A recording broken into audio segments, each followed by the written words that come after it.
Story 1. My son said you're just the stepfather. Then DNA results turned our family tree upside down. I was rinsing dishes after dinner when my stepson, leaned against the counter, arms crossed, his voice carrying that smug sharpness only a teenager can muster.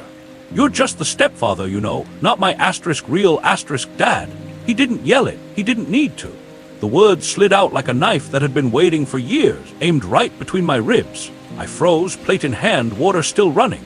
It wasn't the first time he'd said something like that, but this time there was a finality in his tone, like a verdict had been reached and I'd lost. I wanted to tell him how I'd been the one patching up his scraped knees when his mother was working late, how I'd stood in the freezing rain, cheering at every little league game, even when he struck out every inning. How I'd been the one teaching him to drive, trying to keep my voice calm while he nearly took out the mailbox. But in that moment, all I could do was stand there, feeling the years of quiet sacrifices, of biting my tongue, of stepping back so his real dad could play hero during the occasional weekend visits, just evaporate. He grabbed a soda from the fridge, didn't look at me, and walked out like nothing had happened. That night, I lay in bed staring at the ceiling.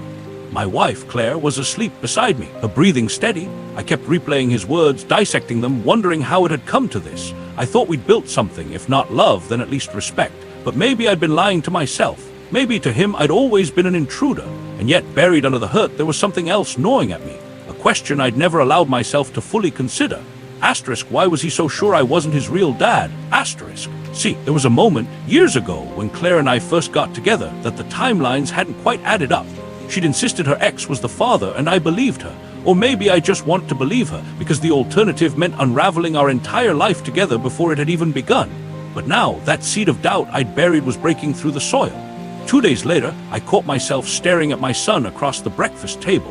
His hair was darker than mine, but there was a sharpness to his jawline that didn't quite match his biological father's features. He had my dimpled smile, something Claire didn't have, something her ex didn't have either. I tried to shake it off. I told myself I was being ridiculous, that I was just raw from his comment. But then little things started piling up.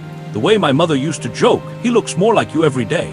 The way his school pictures looked eerily like mine at that age. The way Claire's face would sometimes go still when the topic of paternity came up in passing. One night, after everyone was asleep, I found myself in front of my laptop, searching home DNA testing kits *. It felt wrong, sneaky, paranoid, but my chest felt tight like I couldn't breathe until I knew. I ordered one. The test sat in my desk drawer for a week before I could bring myself to use it. I waited for Saturday morning when Claire was out grocery shopping. I knocked on my son's door. "Hey, bud," I said, forcing a casual tone. "Your school's doing this ancestry thing for a project. You want to help me test it out?" He gave me a suspicious look but shrugged. I handed him the swab, showed him how to do it. He rolled his eyes the whole time, but he went along with it. I told him I'd mail it in with mine so we could see where our family lines came from. He didn't ask why that made sense. Maybe he didn't care. The following weeks were torture. I'd check my email a dozen times a day. Claire didn't suspect anything. At least I thought she didn't. But she did start asking odd questions. "Why are you so distracted lately? Is everything okay at work?" I gave her vague answers. When the email finally came, my hands were shaking so badly I almost dropped my phone. I clicked the link, waited for the page to load, and there it was, in black and white. **99, 98% parental match, ***. I sat there, staring at it, feeling my pulse in my ears. All those years I'd been told by implication or omission that I was just the stepfather, and it wasn't true. He was mine, my flesh and blood. The floor seemed to tilt under me. My first thought wasn't joy, it was betrayal. Claire had known. She'd kept this from me for over a decade, and she'd let our son grow up believing someone else was his father. I wanted to storm into the kitchen right then and demand answer, but something stopped me. If Claire had lied about this for so long, she wouldn't just break down and confess because I waved a piece of paper in her face. No, this needed to be handled carefully. I started paying attention to every conversation, every time she mentioned her ex. I dug out old photos, old messages. Patterns started to emerge, little inconsistencies I'd ignored before. And then about a week later, the opportunity came. Claire's ex, David, had stopped by to drop off some old books my son had left at his place. They were in the driveway, talking. I stepped outside just in time to hear David say, "Well, I've done my duty all these years, but he's your problem now." Claire's face went pale when she saw me. That's when I realized David knew too. I didn't say a word in that moment. I just stood there pretending to be casually curious, when inside I felt like someone had set fire to my chest. David glanced at me, almost smirking like we shared some private joke. Then he climbed into his truck and drove off, leaving Claire frozen in place. I walked toward her slowly, each step heavy. What did he mean by that? I asked, my voice low. She hesitated.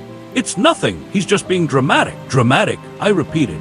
About asterisk, what asterisk exactly? She turned, heading toward the front door. I don't want to talk about this in the driveway. Then we're asterisk, do asterisk, you want to talk about it, Claire? Because we asterisk are asterisk going to talk about it. Inside, she busied herself at the kitchen counter, rearranging fruit in the bowl like that could erase what had just happened. I leaned against the island, arms crossed. How long have you known? She froze, her hand hovering over a pear. Known what? That he's mine. The fruit slipped from her fingers and rolled onto the floor. She didn't pick it up. Her shoulders rose and fell as she took a deep breath. Since before he was born, it was like the air had been sucked out of the room. I gripped the counter to steady myself. You knew, all these years you asterisk knew asterisk. She turned, eyes flashing.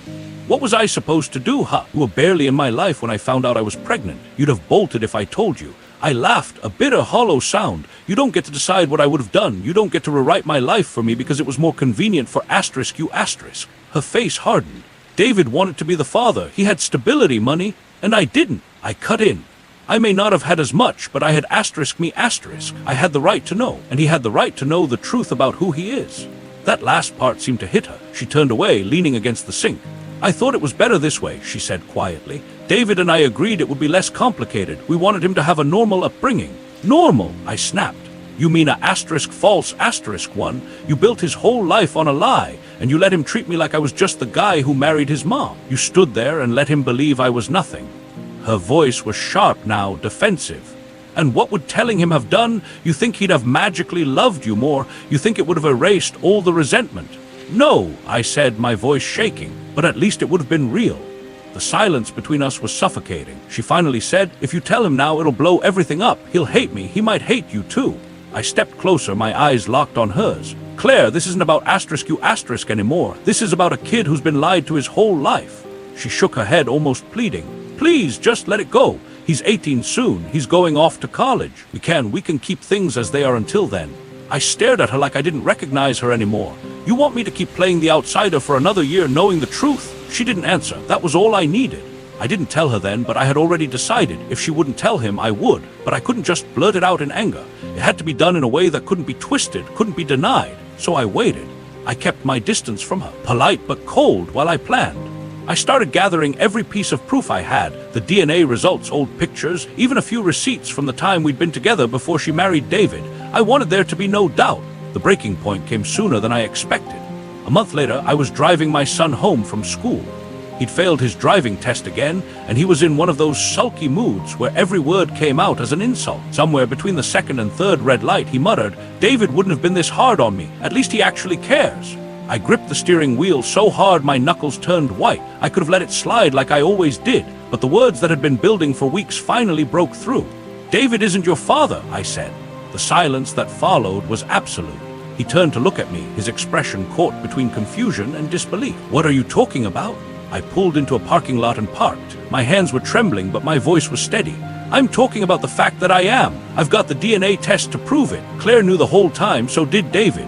He stared at me like I just told him the sky was green. No, that's not possible. I pulled my phone from my pocket, opened the results, and handed it to him. He stared at the screen for a long time, his mouth slightly open. When he finally looked up, his face was pale. She lied to me. Yeah, I said quietly, for your whole life. He didn't say another word the rest of the way home, but when we walked through the door and he saw his mother in the kitchen, the look he gave her could have split the earth. Claire looked up from chopping vegetables, smiling like nothing was wrong until she saw his face. The color drained from hers instantly. Hey, sweetheart, she began cautiously. Don't, he said, his voice low but shaking. Don't call me that. Her knife froze midair. What's going on? He turned to me. Tell her exactly what you told me in the car. I didn't move. My eyes stayed on her. He knows. For a moment, I thought she might try to deny it.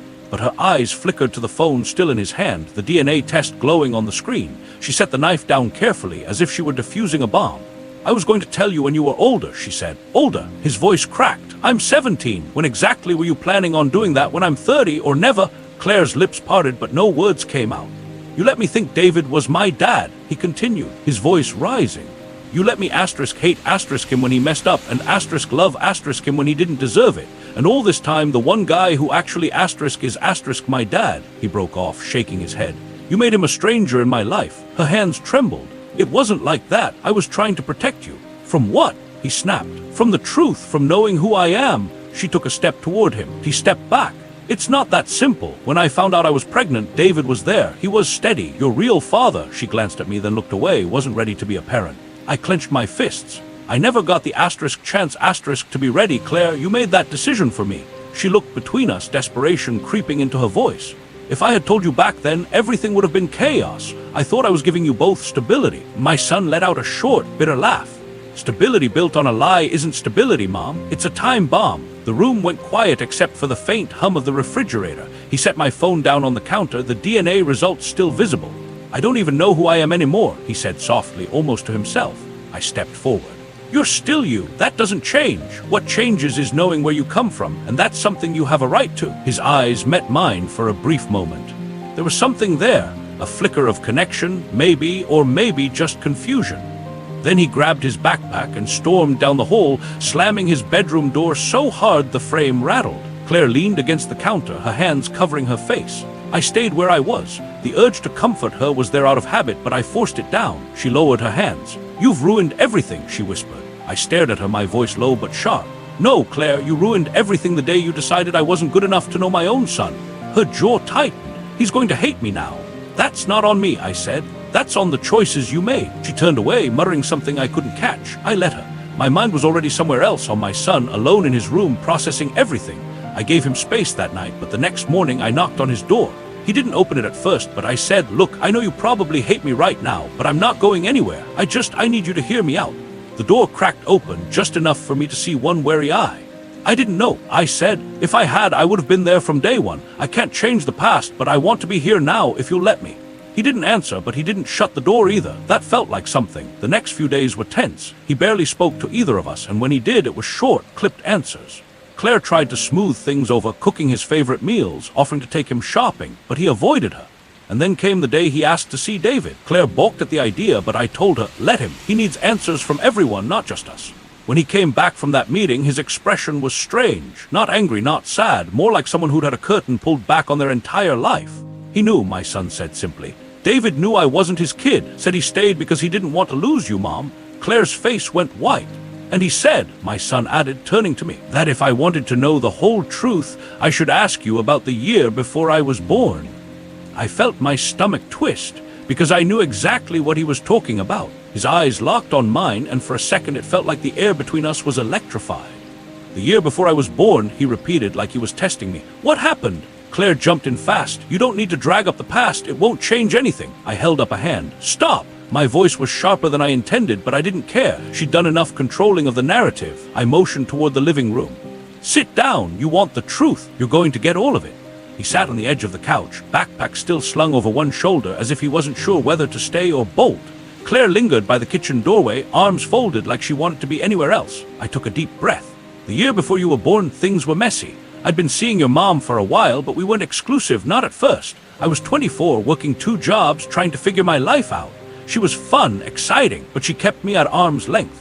I glanced at Claire, but she wouldn't meet my eyes. One night, she told me she'd been seeing someone else, David. She said she wasn't sure she wanted a relationship with me anymore. I didn't fight it. I figured if she wanted him, that was her choice, so we drifted apart for a couple months. My son's brow furrowed, but he stayed silent.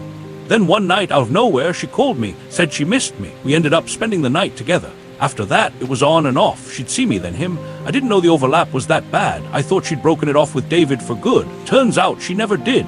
I let the words hang there for a moment. About 3 months later, she told me she was pregnant, but that it was David's. I asked her how she knew for sure. She just said, I know, and that was it. She pushed me out of the picture completely. A month later, she and David were engaged. My son finally spoke, his voice tight. So you just let it go? I swallowed. I tried to fight for answers. I called, I showed up at her place, but she shut me down every time, and I wasn't in a position to push harder legally or financially. She had David, and they presented themselves as this perfect little family. I told myself if I was wrong, if I wasn't your dad, I didn't want to mess up your life by barging in. Claire's voice cracked from the doorway. You would have messed up my life. I needed stability, not drama. I turned on her. You needed control, Claire. That's all this ever was for you. My son's face was pale, his hands clenched on his knees. So David knew the whole time, from the beginning. Claire hesitated, not right away. I told him after we got married. He agreed to raise you as his own, and we left it at that. He let out a shaky laugh, one without humor. So everyone knew except me. The way he said it made my stomach turn. That was the thing, wasn't it? This wasn't just about me and Claire anymore. This was about a kid who had been lied to by every adult who was supposed to protect him. I know it's a lot to take in, I said carefully, and you don't have to forgive any of us right now or ever, but I want you to know that from this day forward, I'll never hide anything from you again. He looked at me for a long moment, searching my face for something, truth, maybe, or the kind of certainty you can't fake. Then he stood up. I need to get out of here, he said, slinging his backpack over his shoulder. Claire took a step forward. Where are you going? Anywhere but here, he said flatly and walked out. The sound of the front door closing echoed through the house. I stayed frozen in place, torn between going after him and letting him breathe. Claire finally broke the silence. If he leaves for good, that's on you. I turned slowly toward her. No, Claire, if he leaves for good, it's because he finally saw the truth you've been hiding his entire life. Her eyes narrowed, but I didn't give her the satisfaction of another argument. Instead, I grabbed my jacket and my keys. I didn't know where my son was going, but I knew I couldn't just sit here and hope he came back. When I found him an hour later, he was sitting on the hood of his car in the park, staring at the lake. I parked beside him and got out. I'm not here to force you to talk, I said. I just didn't want you to be alone right now. He didn't look at me, but he didn't tell me to leave either. We sat in silence, the water rippling in the wind, both of us trying to figure out what came next. That was when he finally spoke again. I want to know everything, not just about you and Mom, about David, about all of it. And I knew in that moment that this wasn't the end of the story. It was just the beginning of tearing it all open. I nodded slowly, the weight of his request sinking in. All right, I said, if you want the whole story, you're going to get it, but it's not going to be easy to hear. He still didn't look at me, just kept his gaze fixed on the water. I think I've already heard worse today than I've heard in my entire life. I leaned against the hood of my car beside him. Then let's start with David. You know how you always thought he just drifted away, that it was about him and your mom falling out? Yeah, he muttered. It wasn't that simple. When you were about 5, David told your mom he didn't want to keep up the charade anymore. He knew you weren't his and he resented her for it, but he also didn't want to leave you without a father figure. That's why he stuck around as long as he did. He tried in his way, but it wasn't real for him. That's why the weekends got shorter, the calls less frequent. By the time you were 12, he was halfway out the door. His shoulders stiffened. So I was just charity to him. I shook my head. Not charity. I think he cared about you, but it wasn't the same as having your own child. And once he and your mom started fighting about money and custody, things got ugly fast. He let out a bitter laugh. No wonder everything felt so off growing up. I hesitated before going deeper. And there's something else. The year you were born, Claire wasn't just with me and David. There was someone else too. That made him turn and look at me sharply. Someone else. Yeah, I said carefully. It didn't last, but I think that's part of why she was so determined to lock in David as the father. He was the most respectable option. The guy with the stable job, the house, the image. She was afraid the truth would make things messy. And it would have, but she didn't just choose David over me. She chose the version of her life that looked the best from the outside. He was quiet for a while, processing. Then he asked, "Did you love her back then?" The question caught me off guard. I thought I did. I cared about her. I wanted things to work. But love, real love, doesn't hide the truth from you. Real love doesn't make choices for you like you're too weak to make them yourself. His jaw tightened. Guess she didn't love either of you then? I didn't respond to that. Some truths were better left to settle in silence.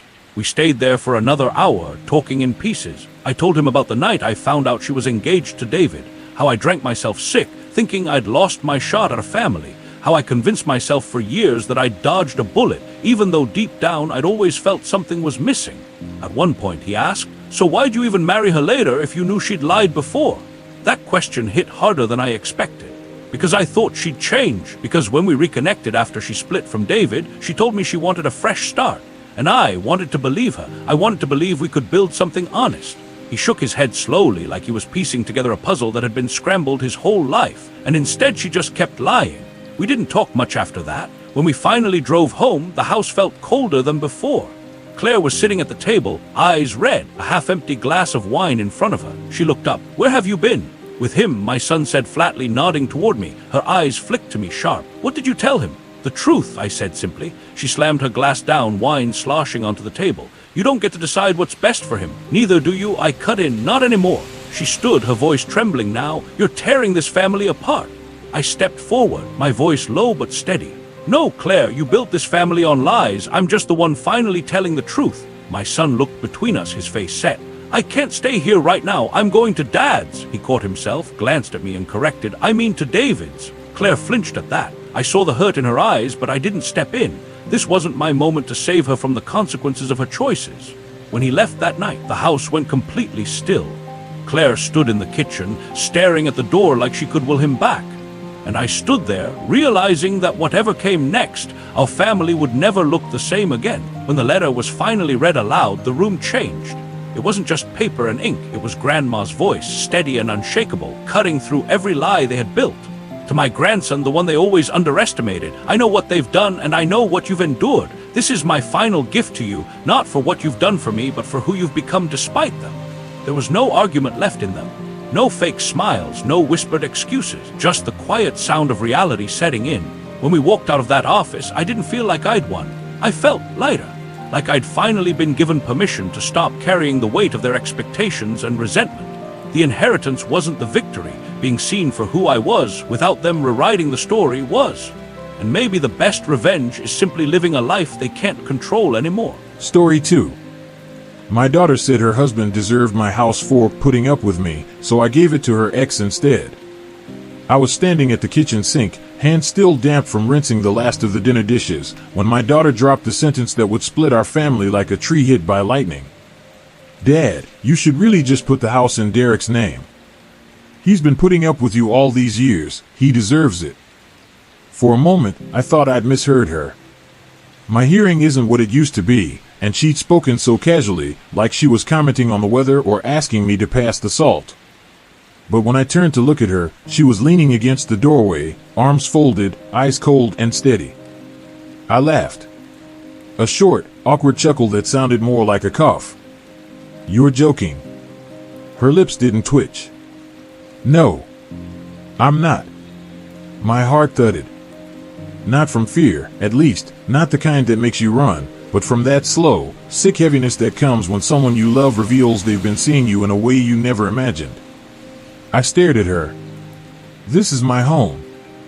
I built this place with my own 2 hands, Ellie. Every board, every nail. And Derek's been here for 15 years, Dad," she cut in, rolling her eyes like I was a child repeating some tired excuse. "Do you know how much patience it takes to deal with your moods?" Moods. That was her word for the grief I carried after her mother, my wife, passed. The word she'd use when I didn't feel like smiling at the dinner table, or when I went to bed early instead of watching TV with them.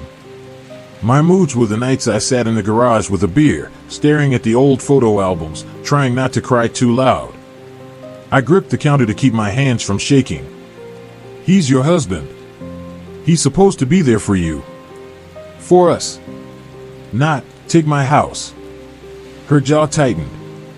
"It's not about taking, Dad. It's about fairness. You don't need this big place anymore." Derek could actually put it to good use. He's been saying how cramped we are.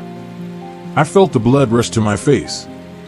My home, my wife's rose garden out back, the oak tree we planted when Ellie was born, and this man, her husband, was complaining about space. I didn't answer her right away. I just stared, letting the silence stretch until she sighed, turned on her heel, and walked out. The front door slammed a minute later, leaving me alone with the faint smell of her perfume and the sound of my own pulse in my ears. I thought about calling her back, demanding an apology. But instead, I sat down at the kitchen table and stared at the grain in the wood, tracing the little scratches and dents from years of family dinners. My wife's laughter had filled this room. My daughter's voice, once soft, sweet, used to bounce off these walls. Now the air felt cold and mean. That night, I couldn't sleep. Every time I closed my eyes, I saw Ellie's face, how flat and serious she'd been. The words she used didn't just sting, they lodged somewhere deep, like a splinter I couldn't dig out.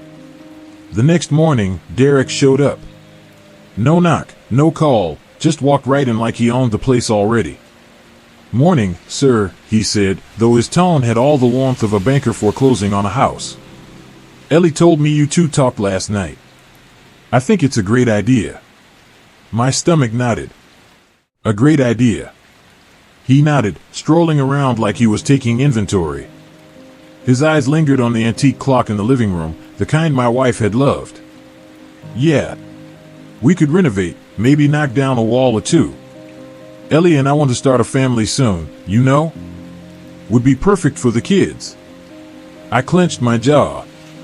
He wasn't just picturing living here, he was redesigning it.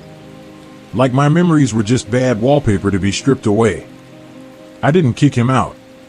Not right then. I wanted to see how far he'd go. So I let him wander, let him talk about modernizing and upgrading, while I stood in the corner and felt the slow burn of something I hadn't felt in years, the quiet, deliberate anger that comes when someone underestimates you. When he finally left, I sat in my recliner and thought about the last 15 years. Derek had never been cruel, exactly. He was polite enough at holidays, smiled for family photos. But there was always this distance. Like he was tolerating me, waiting me out. I used to think it was my imagination, the paranoia of a widower who wasn't ready to see his little girl grow up and marry. Now, I realized, it wasn't in my head. The moods Ellie mentioned? Derek had been feeding that narrative for years. Every quiet moment I took for myself, every time I skipped a barbecue or didn't laugh at one of his jokes, it all became part of his case against me. And now my own daughter was carrying the closing argument. I knew I couldn't just hand over my home. But I also knew that outright refusal would make me the villain in their story. The stubborn old man who wouldn't share. The burden. The problem. So I decided to play along. I called Ellie 2 days later, told her I'd thought about what she said. I made my voice sound tired, worn down. I told her maybe she was right, maybe I didn't need the place anymore. The relief in her voice was instant. "Oh, Dad, I'm so glad you see it. Derek will be thrilled. We can talk to a lawyer." I cut her off. "Not yet. I need to get a few things in order first." And in that pause, I made my decision. They wanted my house? Fine. But they weren't going to like who I gave it to. 2 weeks later, I found myself sitting in the corner booth of a little diner on the edge of town. The place smelled like coffee and bacon grease, the kind of scent that clung to your clothes for hours. I kept glancing at the door, half wondering if he'd actually show. Then I saw him. Brian. My daughter's ex-husband. It had been over 15 years since I'd last spoken to him face to face. The divorce had been ugly, messy in ways I'd never wanted to know about. Ellie had painted him as controlling, jealous, always on her back about money and friends. I'd believed her back then. After all, she was my little girl, and I wanted to protect her. But sitting here now, watching him push open the door and scan the room, I noticed something in his eyes I hadn't seen before. Weariness, sure, but not bitterness. He looked older, quieter. "Mr. Whitman," he said as he slid into the booth across from me. His voice carried that cautious respect you use when you're not sure if someone still hates you. "Brian," I said, nodding. We sat in silence for a few moments, the clatter of dishes filling the space. Then he said, "I gotta admit, I was surprised when you called. You haven't exactly been in my corner." I took a sip of my coffee. People change. He gave a half smile. Or they get desperate. That stung, but I let it slide. "You still living over on Glenwood?" He shook his head. "Not anymore. I'm renting a place out near the lake. Smaller than I'd like, but it's just me these days." We danced around small talk for a while, until finally I leaned forward. "You loved her once, didn't you?" He didn't flinch. "Yeah. More than I probably should have. We were too young, too stubborn. I made my mistakes, but she wasn't innocent either." Something in his tone told me he was holding back. I didn't push, yet. "Ellie and Derek want my house," I said flatly. That got his attention. "Your house?" "The one you built myself, yes." Brian blinked. "Why the hell would they think you'd give it to them?" I let out a bitter laugh. "Because apparently Derek deserves it for putting up with me all these years." Brian leaned back, shaking his head. That man couldn't put up a tent, let alone. He stopped himself, smirking like he'd almost said something worse. I steadied him. "You don't like him." "That's putting it mildly," Brian said, taking a sip of his coffee. I don't know how much you know, but Derek had a lot to say about you back when I was still in the picture. Said you were bitter, controlling, couldn't handle your wife's death without making everyone miserable. I thought he was just trying to be your buddy. Now I see he was planting seeds. The puzzle pieces clicked harder than I wanted them to. So this started before they even married. Before you even knew about it, Brian said. He glanced out the window, then back at me. Look, I'm not here to badmouth your daughter. She's complicated. Always has been. But Derek, that man is a snake. If he gets his hands on your house, you'll never set foot in it again. I already knew that. But hearing it out loud made the reality feel heavier. I'm not giving it to him, I said quietly. In fact, I was thinking, maybe it's time I gave it to someone who'd appreciate it. His eyebrows lifted. And you called me? I met his gaze. You're not perfect, Brian. But you never tried to take anything from me. You never treated me like a burden. He was silent for a long moment, like he was weighing the sincerity of my words. Then he said, you realize if you do this, Ellie will hate you. For good. I thought about that. Really thought about it. The little girl who used to sit on my lap and beg for one more bedtime story, gone. The woman who just told me my house should belong to her husband, that's who she was now. She made her choice, I said. Now I'm making mine. We talked for another hour, hammering out the basics. I told him I'd have my lawyer draft the paperwork quietly. He wouldn't move in right away, too obvious, but the deed would be in his name before Ellie or Derek could blink. When we left the diner, the air outside was cold enough to bite. Brian shook my hand firmly. You're sure about this? More sure than I've been about anything in years, I said. Driving home, I felt a strange mix of guilt and satisfaction. I knew the storm was coming. Ellie would explode when she found out, and Derek, well, I'd finally see what his mask looked like when it cracked. But I also felt something else. Power. For the first time since my wife died, I wasn't just reacting to the world around me. I was shaping it.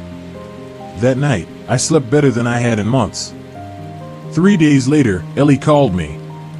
Not the polite, perfunctory kind of call she usually made when she wanted to check if I'd thought about it. This one was sharp, urgent. Dad, we need to talk. Her tone carried that clipped, superior edge that had started creeping into her voice over the last few years, the one she'd learned from Derek. I kept mine calm. About what? You know what? Derek's been looking into renovations, and we need to know when you're ready to move forward. The longer we wait, the more it's going to cost us. Interest rates are. I cut her off. Ellie, I told you I'd get my affairs in order first. You've had plenty of time. I could almost hear Derek in the background, coaching her through what to say. That man always thought he could negotiate with me like I was some naive old man who'd just sign wherever he pointed. I'm not ready yet, I said evenly. There was a pause, then she huffed. You're dragging your feet. You always do this. You act like you're thinking things over, but really you just don't want to change anything. It's selfish. That one landed, not because it was true, but because of the way she said it, like she was reciting a script she'd rehearsed a dozen times. I took a slow breath. Ellie, you have no idea the amount of change I've had to handle in my life. I buried your mother. I kept this family afloat when I could have just let everything go. Don't talk to me about selfish. See, she snapped. This is what I'm talking about. You're impossible. Derek's right. You'd rather cling to this place than help your family. That word, help. As if I'd been nothing but a drain, as if raising her, paying for her education, keeping a roof over her head for decades didn't count. I didn't bother replying. I just told her I had to go and hung up. The moment the line went dead, I called my lawyer, Alan. He's an old friend, the kind of guy who's seen enough dirty divorces and inheritance wars to know how to be discreet. Alan, I said, I want to transfer my house to someone else's name. Immediately. Quietly. There was a pause on the other end. You sure about this? Once it's done, there's no going back without their permission. I'm sure. Who's the lucky beneficiary? Brian Miller, I said. Alan chuckled, low and disbelieving. That's bold. Just make it happen, I said. We met the next morning in his office, a dim little place lined with books and smelling faintly of cigar smoke. The paperwork was straightforward, just signatures, a notary, and a few legal phrases that sealed the deal. When I signed that last page, my hand didn't shake. Alan glanced over the documents. It's official. He owns it now. If they try to contest it later, they'll have a hell of a time. That evening, I went about my routine like nothing had happened.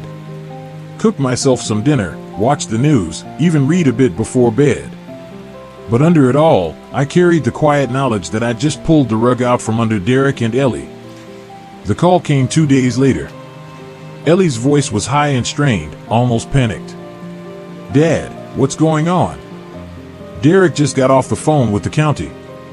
They said the property isn't in your name anymore. I kept my tone measured. That's correct. What do you mean that's correct? Who the hell did you give it to? Brian, I said simply. For a moment, there was nothing. No breath, no sound. Then she exploded. You gave my house to him? My ex-husband? After everything he put me through? Are you out of your mind? Your house. I said, my voice low. It was never your house. And yes, I gave it to Brian. Because despite everything, he never once tried to push me out of my own home. He never treated me like a burden. He didn't stand in my kitchen and tell me I was lucky someone put up with me. I could hear her sputtering, grasping for words. You've ruined everything. Derek says.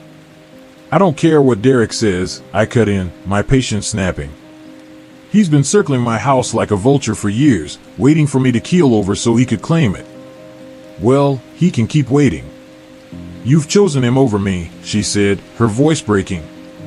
No, I said quietly. I chose myself. Something I should have done a long time ago.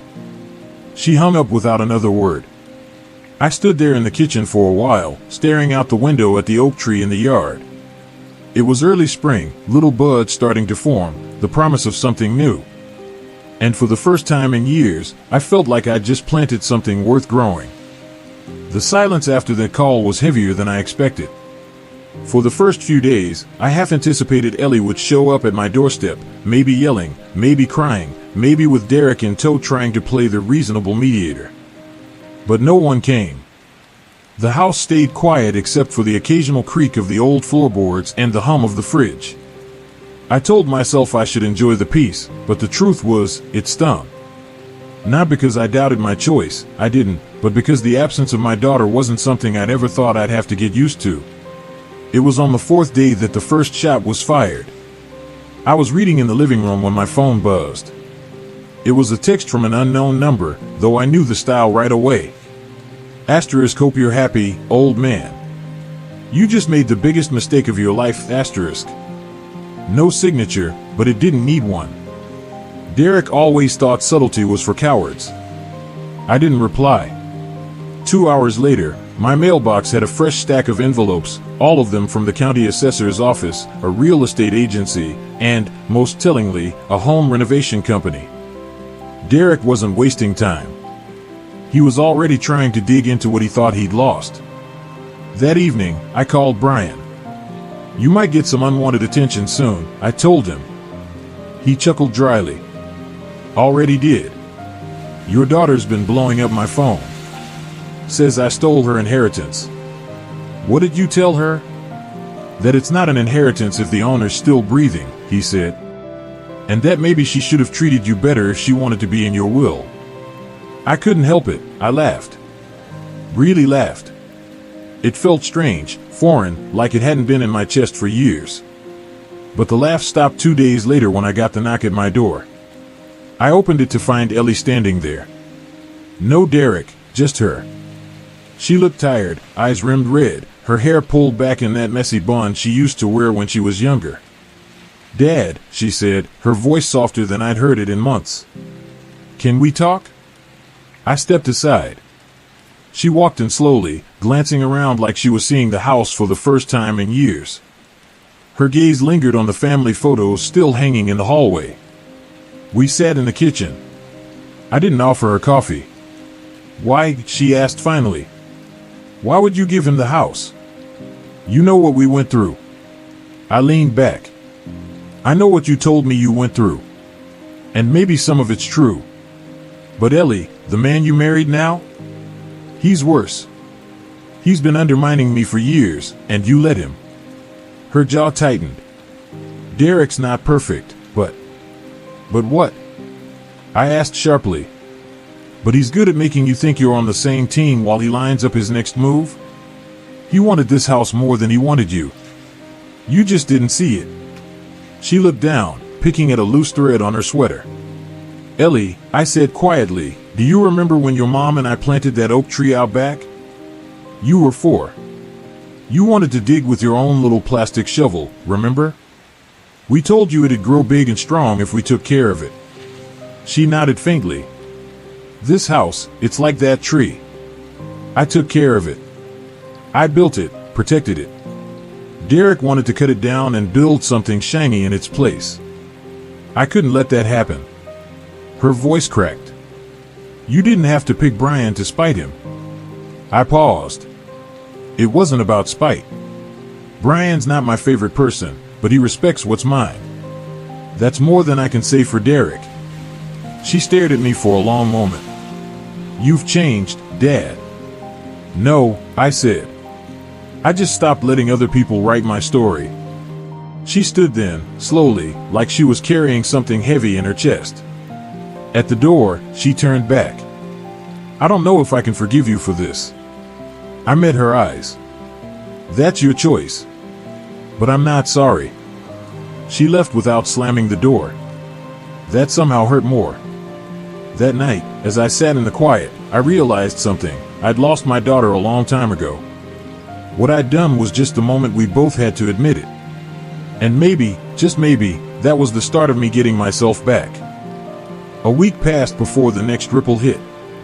This time, it wasn't a phone call or a text, it was a letter. Certified mail, stamped with a lawyer's name I didn't recognize. Inside was a formal notice from Derek's attorney, dripping with legalese but easy enough to translate. They were threatening to sue. The gist was that Derek and Ellie believed I'd been unduly influenced into giving my home to Brian. They wanted the transfer reversed, the deed back in my name, so that fair estate planning could take place. I could almost hear Derek dictating the phrasing, pretending to be concerned about my well-being while really just eyeing square footage and resale value. I sat there at the kitchen table, the paper in my hands, and started laughing. Not a joyful laugh, more the kind you let out when you're so far past anger that all that's left is a grim sort of amusement. They thought they could intimidate me. That night, I called Brian again. "Looks like they're lawyering up." "I figured they would," he said.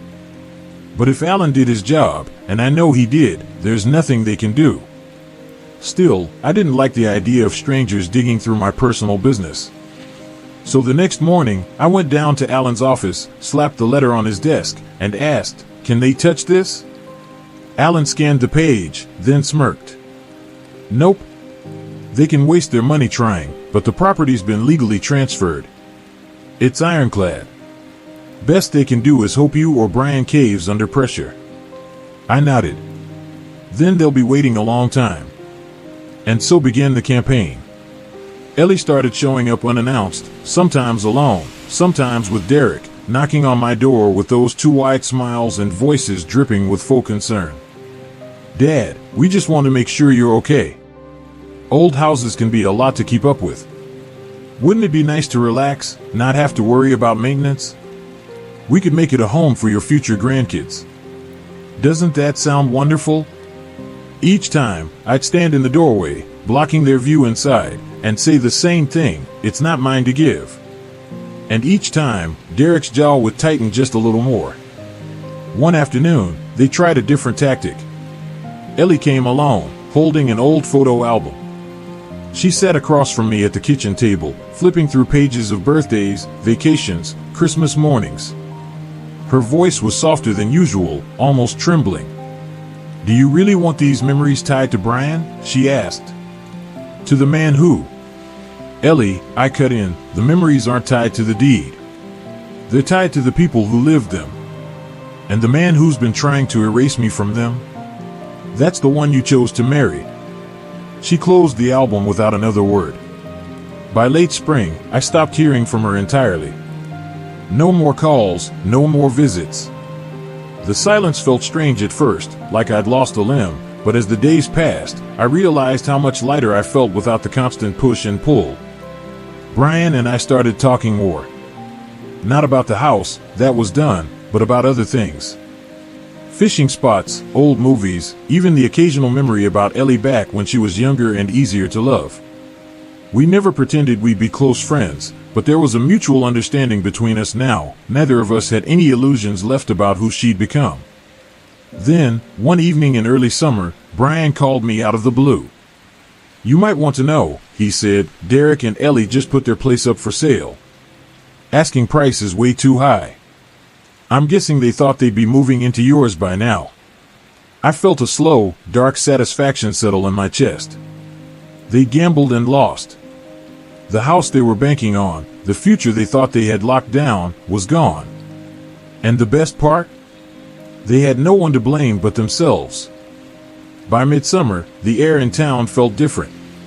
It wasn't just the heat, though the days had been pushing 90 degrees without a break. It was the way people started looking at me when I ran errands. The hardware store clerk who'd known me for decades, the mailman, even the guy at the gas station, they all had that same curious tilt of the head, like they'd heard something but weren't sure if they should bring it up. Small towns run on whispers, and I didn't need a map to trace where this one started. Derek was a talker, not the kind who spreads rumors outright, but the type who plants a seed in conversation and lets it grow on its own. A sympathetic sigh here, a poor Ellie there, and before long the story had been twisted into something unrecognizable. According to the local gossip mill, I'd given my house to Brian because I was losing my mind. Early onset dementia, someone said. Another claimed Brian had blackmailed me with family secrets. My favorite?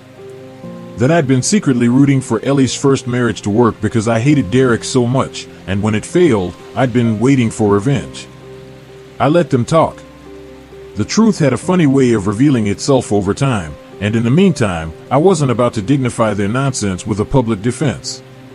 But then something happened that made me reconsider staying quiet. One Saturday morning, I was sitting out on the porch, drinking coffee and listening to the cicadas, when Mrs. Kemp from 2 doors down came by. She's the kind of woman who knows everyone's business, not malicious, just thorough. "I thought you should know," she said, lowering her voice like we were in a spy movie. "Ellie was at the farmer's market yesterday. She was telling anyone who'd listen that you'd been manipulated, and she's trying to rescue you from Brian." I raised an eyebrow. "Rescue me?" Mrs. Kemp nodded gravely.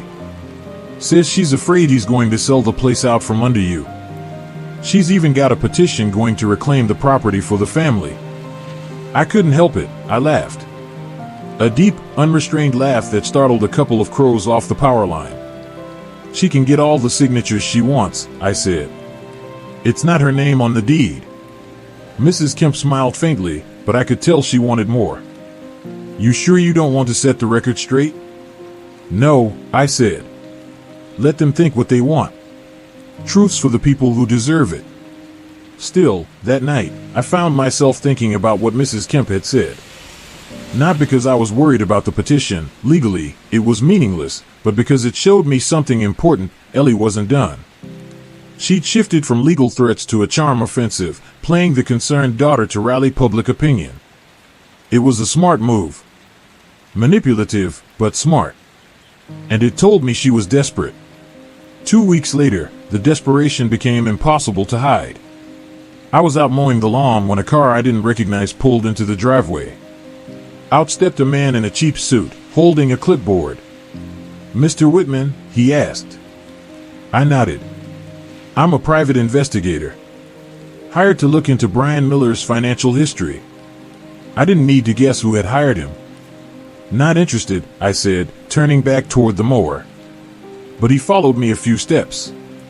I just thought you'd want to know. His credit's clean, no foreclosures, no evictions. No reason to think he's going to sell this place out from under you. That made me stop. Why are you telling me this? He shrugged. Because your daughter's paying me to dig up dirt, and there isn't any. Thought you'd appreciate the irony. I smiled, not the warm kind, but the kind that lets someone know you've just been handed a gift. Ellie had spent money, probably money she didn't have, trying to prove that Brian was a threat. And in doing so, she'd given me proof of her obsession. The next time she came to my door, I'd be ready. The world outside our little bubble in the living room felt like it had stopped. My mother sat rigid on the couch, eyes fixed on the coffee table like she could burn a hole straight through it. My stepfather, no, Mark, was pacing like a caged animal. His phone kept buzzing on the arm of the couch, but he didn't dare touch it. He knew better. I stood in the doorway, feeling like the floor under me wasn't real.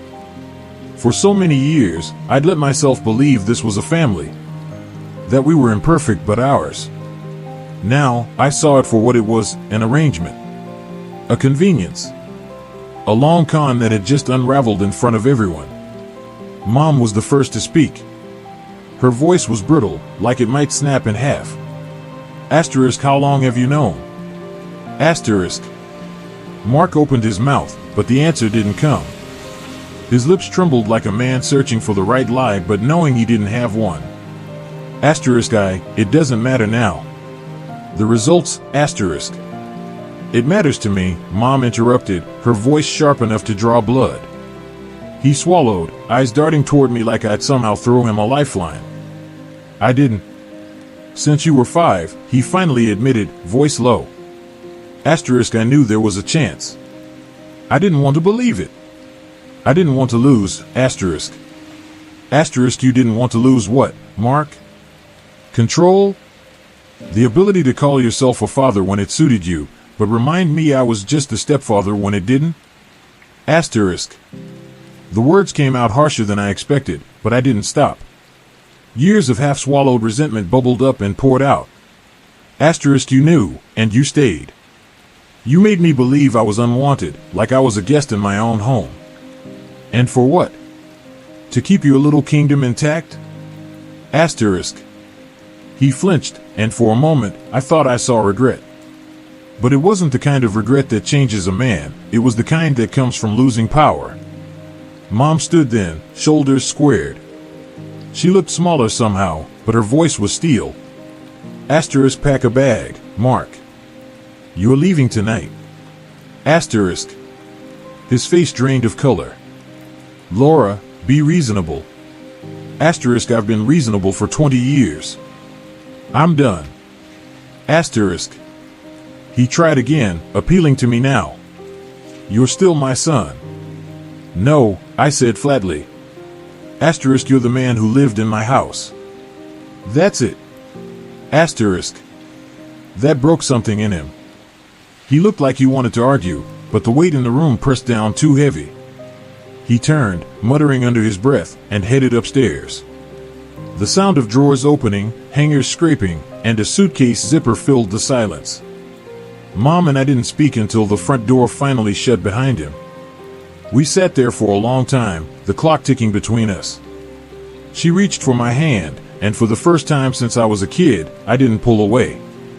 I should have told you the truth, she whispered. Asterisk, I thought I was protecting you. But I was protecting myself. Asterisk.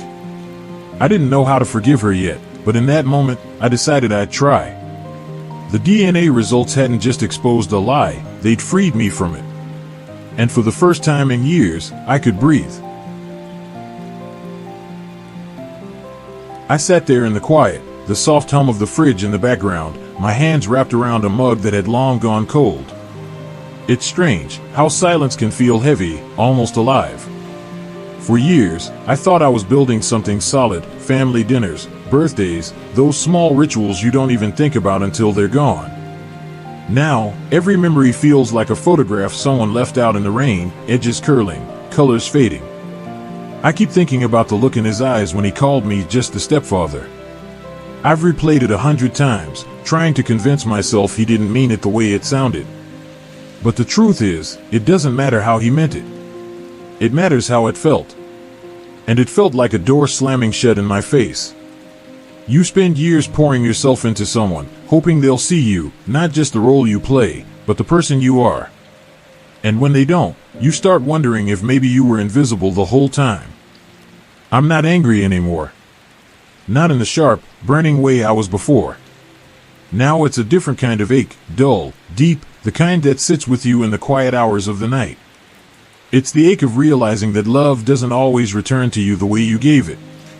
But even if he never calls me dad again, I'll remember the times he did. I'll remember the first time he ran to me after skinning his knee, the way he beamed when I taught him to ride a bike. Those moments are mine, untouched by the ending. And maybe that's enough. Story 3. I gave my daughter $200,000 for a house. Then I saw her posting, "Thanks, Dad." But her dad was her rich stepfather. I still remember the exact moment my heart split in two. It wasn't a slow crack. It was a single, violent snap, like a bone breaking under pressure.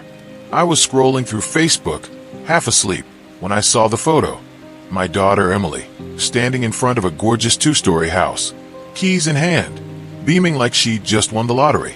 And beneath it, the caption, "*Dreams do come true. Couldn't have done this without my amazing dad. Thanks for everything. Love you so much." At first, I just stared. My chest tightened, my fingers freezing over the screen. Dad, because here's the thing.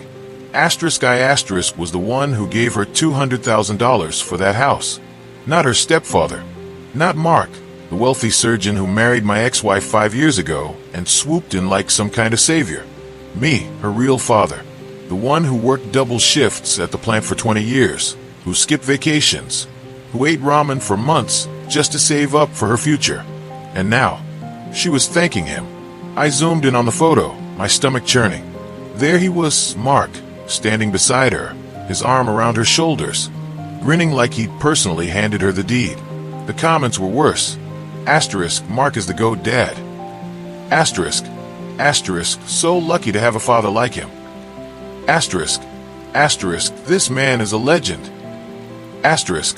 Not a single mention of me. I put my phone down, my hands shaking. It wasn't just the money, it was the lie, the betrayal, because Emily knew where that money came from. She knew I'd sacrificed for her. And yet, here she was, letting the world believe her stepfather had funded her dream home, while I didn't exist? I wanted to scream. I wanted to call her right then and demand an explanation. But I didn't, because deep down, beneath the rage, there was something worse, a sickening realization that this wasn't just about the money. This was about replacement, and I needed to know why. To understand how we got here, you have to go back to when Emily was just a little girl, back when our family was still whole. Her mother, Lisa, and I married young. Too young, maybe. I was 22, working construction, and Lisa was a waitress. We didn't have much, but we had love, at least. I thought we did. Emily was born a year later, and for a while, life was simple, happy. But then the layoffs hit. The plant downsized, and suddenly, I was scrambling. I took whatever jobs I could, delivery driving, night security, even cleaning offices. Lisa resented it. She wanted stability, luxury, things I couldn't give her. The fight started small. Then they got louder. Then, one day, she packed her bags and left, taking Emily with her. I fought for custody. Lost. The courts favored her, stable job, better school district, all that. I got weekends. And even those got shorter when Lisa met Mark. Mark was everything I wasn't. Wealthy, refined, a respected surgeon with a lake house and a Mercedes. Suddenly, my weekend with Emily were filled with stories about Mark this and Mark that. Mark took me to Paris. Mark bought me a pony. Mark says I'm like his real daughter. It stung, but I swallowed it. Because Emily was happy. That's all that mattered. Or so I told myself. Fast forward to last year. Emily, now 25, called me in tears. She and her fiancé had found their dream home, but they were $200,000 short. The bank wouldn't approve the loan. "Dad, please," she begged. Asterisk, "We'll pay you back. I swear." Asterisk. I didn't hesitate. That money was my retirement fund. Every penny I'd scraped together over decades of grinding. But this was my little girl. How could I say no? I transferred the money the next day. No contract. No interest. Just a promise. And now she was calling another man dad in front of the whole world. I closed Facebook, my jaw clenched.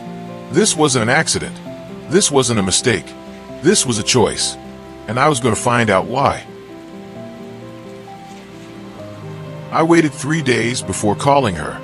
3 long, sleepless nights where I played the scenario over and over in my head. What I'd say, how she'd react, whether she'd even admit the truth. When I finally dialed her number, my hands were steady. But my voice? That was another story. "Hey, Dad." Emily answered, cheerful, like nothing was wrong. Like she hadn't just erased me from her life with a single Facebook post. "Hey, sweetheart," I said, forcing calm. "Saw your big news. The house looks beautiful." "Oh my God, yes." She gushed, her excitement bubbling through the phone. "It's perfect. The neighborhood, the schools for when we have kids, everything. I can't believe it's ours." I swallowed hard. "Ours, not mine, not thanks to you." "That's great," I said slowly. I was actually surprised when I saw the post. "You know, the one where you thank Mark." Silence. Just for a second. Just long enough for me to hear her breath hitch. But it was there. The hesitation. The guilt. Then a nervous laugh. "Oh, that? Yeah, I mean, Mark helped so much with the paperwork and everything. You know how complicated real estate is." My grip tightened around the phone. "Paperwork. That's what she was going with." "Emily," I said, my voice low. "I gave you $200,000. Another pause. Longer this time. "I know," she said, her tone suddenly defensive. "And I'm grateful, Dad. But Mark's been involved too. He's been mentoring me, helping me understand investments. It's not just about the money.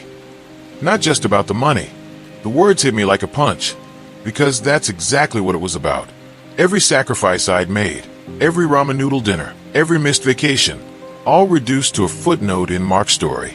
"So what?" I asked, my voice dangerously quiet. "You're just gonna let everyone think he paid for your house?" "It's not like that," she snapped. Then softer. "Look, social media is just performative, okay? It doesn't mean anything." Performative. That word stuck in my throat. Because if thanking Mark publicly was just performance, then what did that make me? The backstage crew. The invisible hand that made the magic happen, but nobody was supposed to see? I took a deep breath. "Emily, I need you to fix this." "Fix what?" she sighed. "Dad, you're overreacting. It's just a post." Just a post. Just $200,000. Just my entire life savings. I hung up feeling like a stranger in my own story. That night, I did something I hadn't done in years. I called Lisa. She answered on the second ring, her voice wary. "Tom, is everything okay?" "No," I said bluntly. "Did you know Emily thanked Mark for her house?" A beat of silence. Then a sigh. "Tom, don't do this."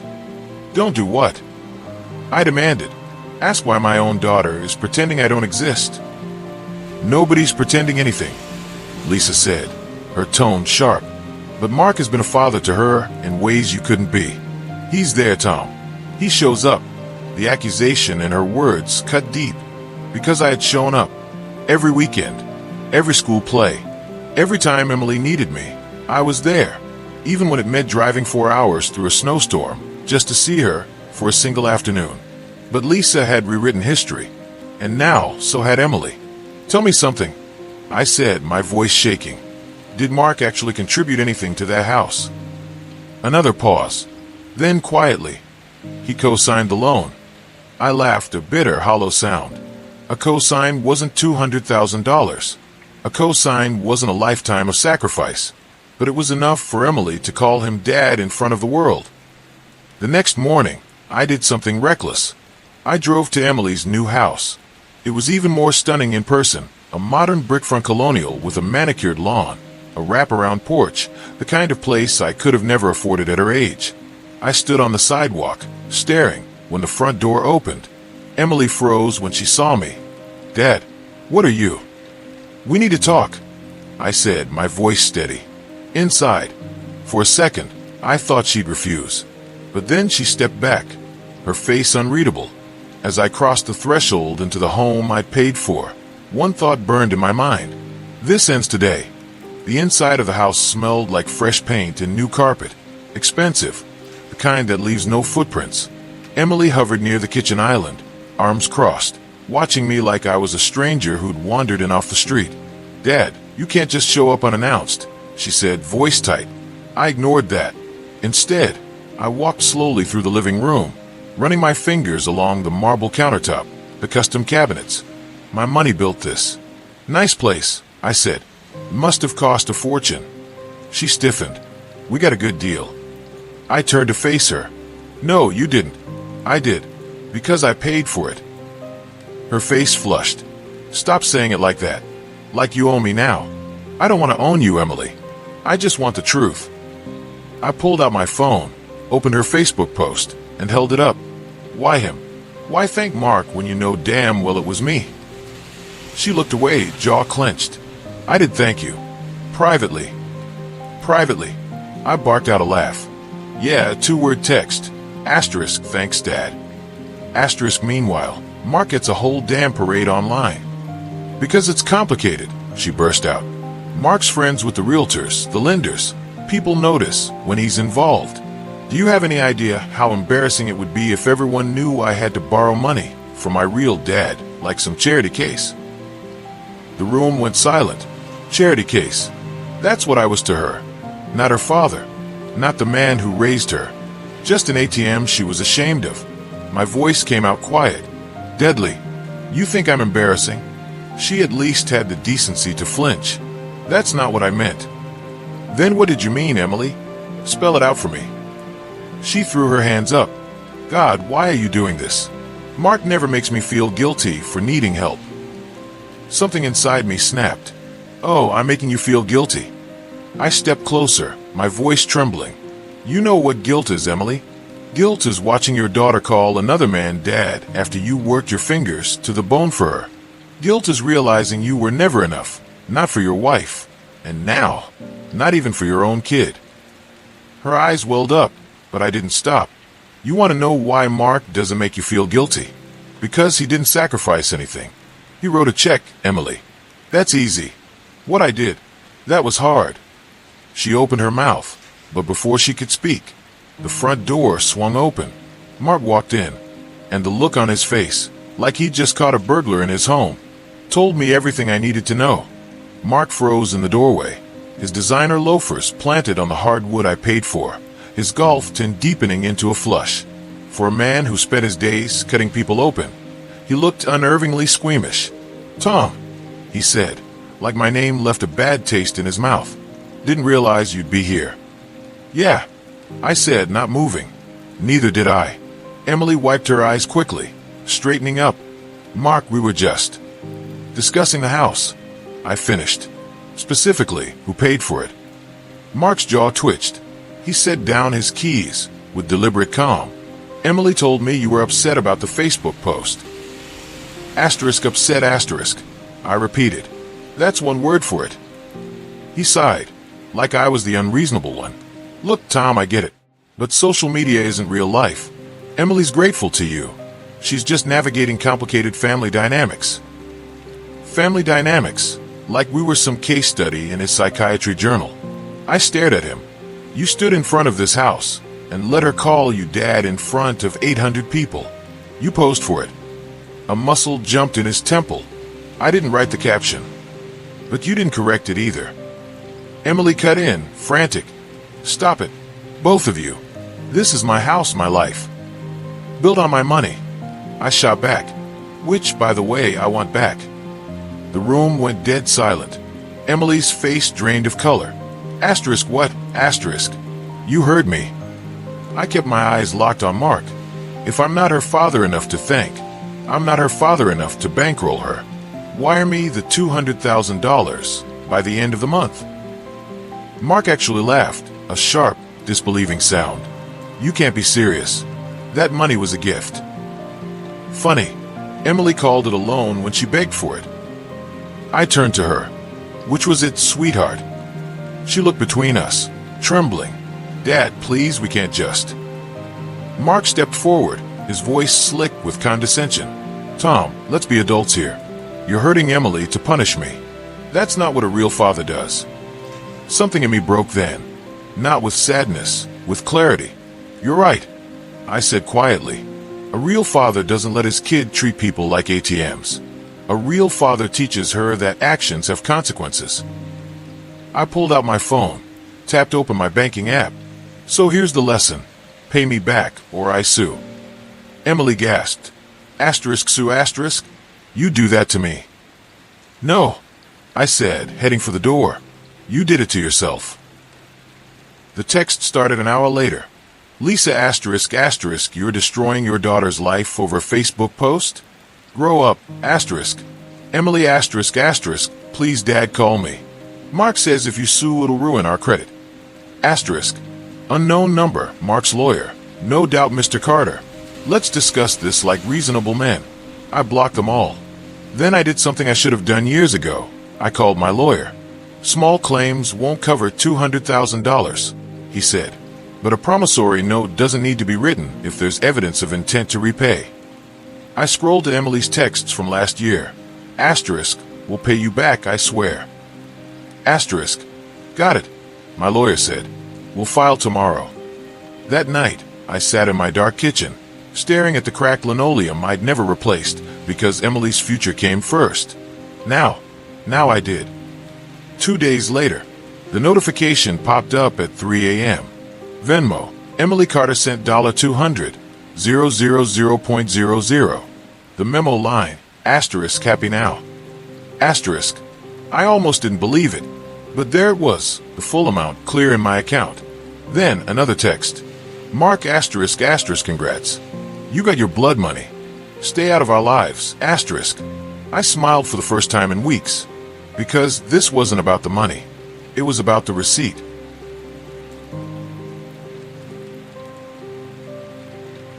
The money hit my account, but the silence that followed was louder.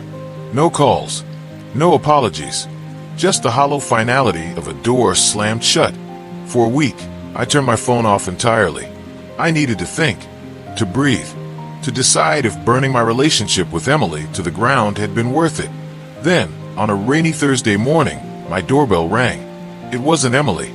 It was Lisa. She stood on my porch in a designer trench coat, her face tight with fury. We need to talk. I stepped aside, letting her in.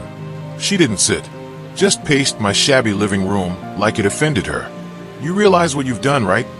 She hissed. Mark had to liquidate stocks to cover that money. Do you have any idea how humiliating that was for him? I leaned against the wall, arms crossed.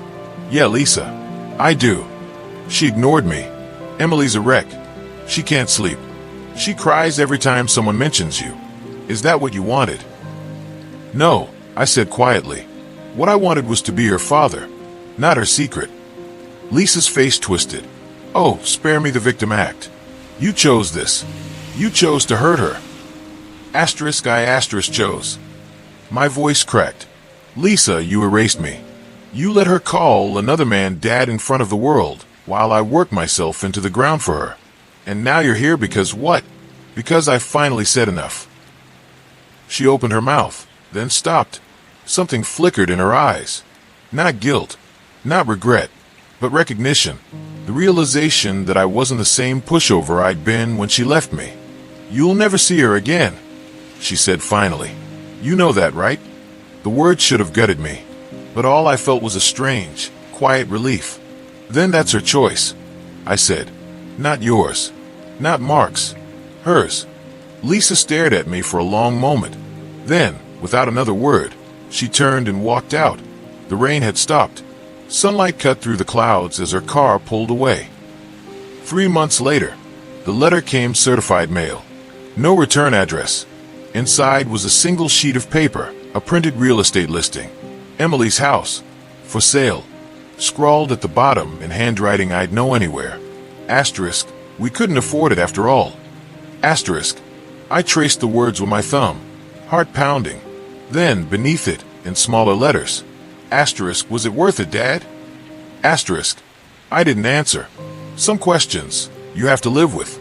But for the first time in years, I was finally free to ask my own. Was I? Story 4. My ex-wife hid millions from me, but the judge awarded me everything when he saw the security footage. The moment the judge's gavel slammed down, I swear the entire courtroom flinched, except for asterisk her asterisk. My ex-wife, Lauren, sat there with that same polished, ice-cold smirk she'd worn for the last 3 years of our marriage, like she'd already won. Like she asterisk always asterisk won. But then the judge spoke.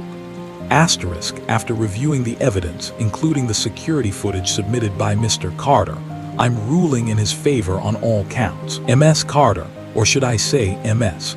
Asterisk Whitmore asterisk.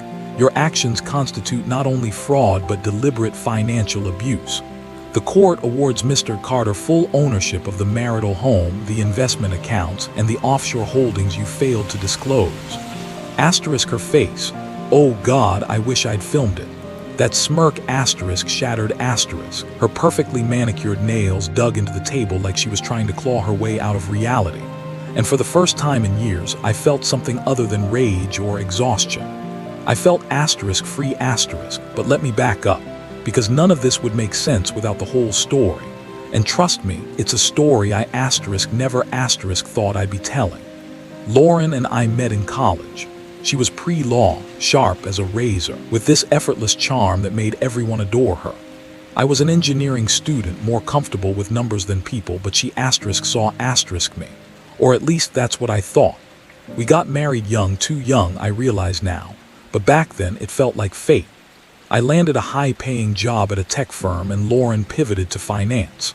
By 30, we had a beautiful house, 2 kids, and what I asterisk believed asterisk was a solid marriage. Then came the first red flag. It was a Tuesday night and I was helping our daughter, Emily, with her math homework when Lauren's phone buzzed on the counter. A notification popped up. Asterisk transfer complete. $250,000 to Cayman Holdings Limited. Asterisk I froze.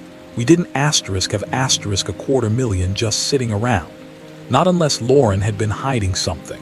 When I asked her about it, she laughed it off. Asterisk babe, that's just a client's account. I handle big transfers all the time. Asterisk but I wasn't stupid. I checked our joint accounts the next day. They were asterisk empty asterisk, not just low asterisk drained asterisk. The savings account, the college funds, even the emergency cash we'd stashed away, all gone.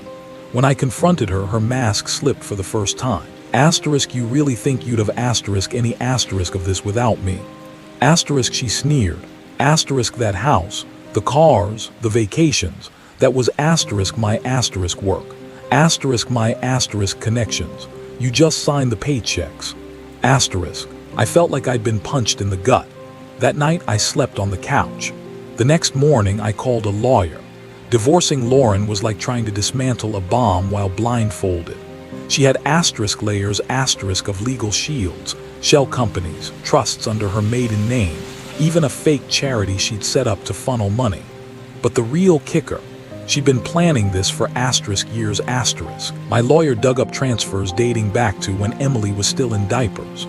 Lauren had been siphoning money into offshore accounts, buying property under her sister's name, even asterisk insuring my life asterisk without telling me. Asterisk, she was waiting for you to die, Mark. Asterisk, my lawyer said flatly.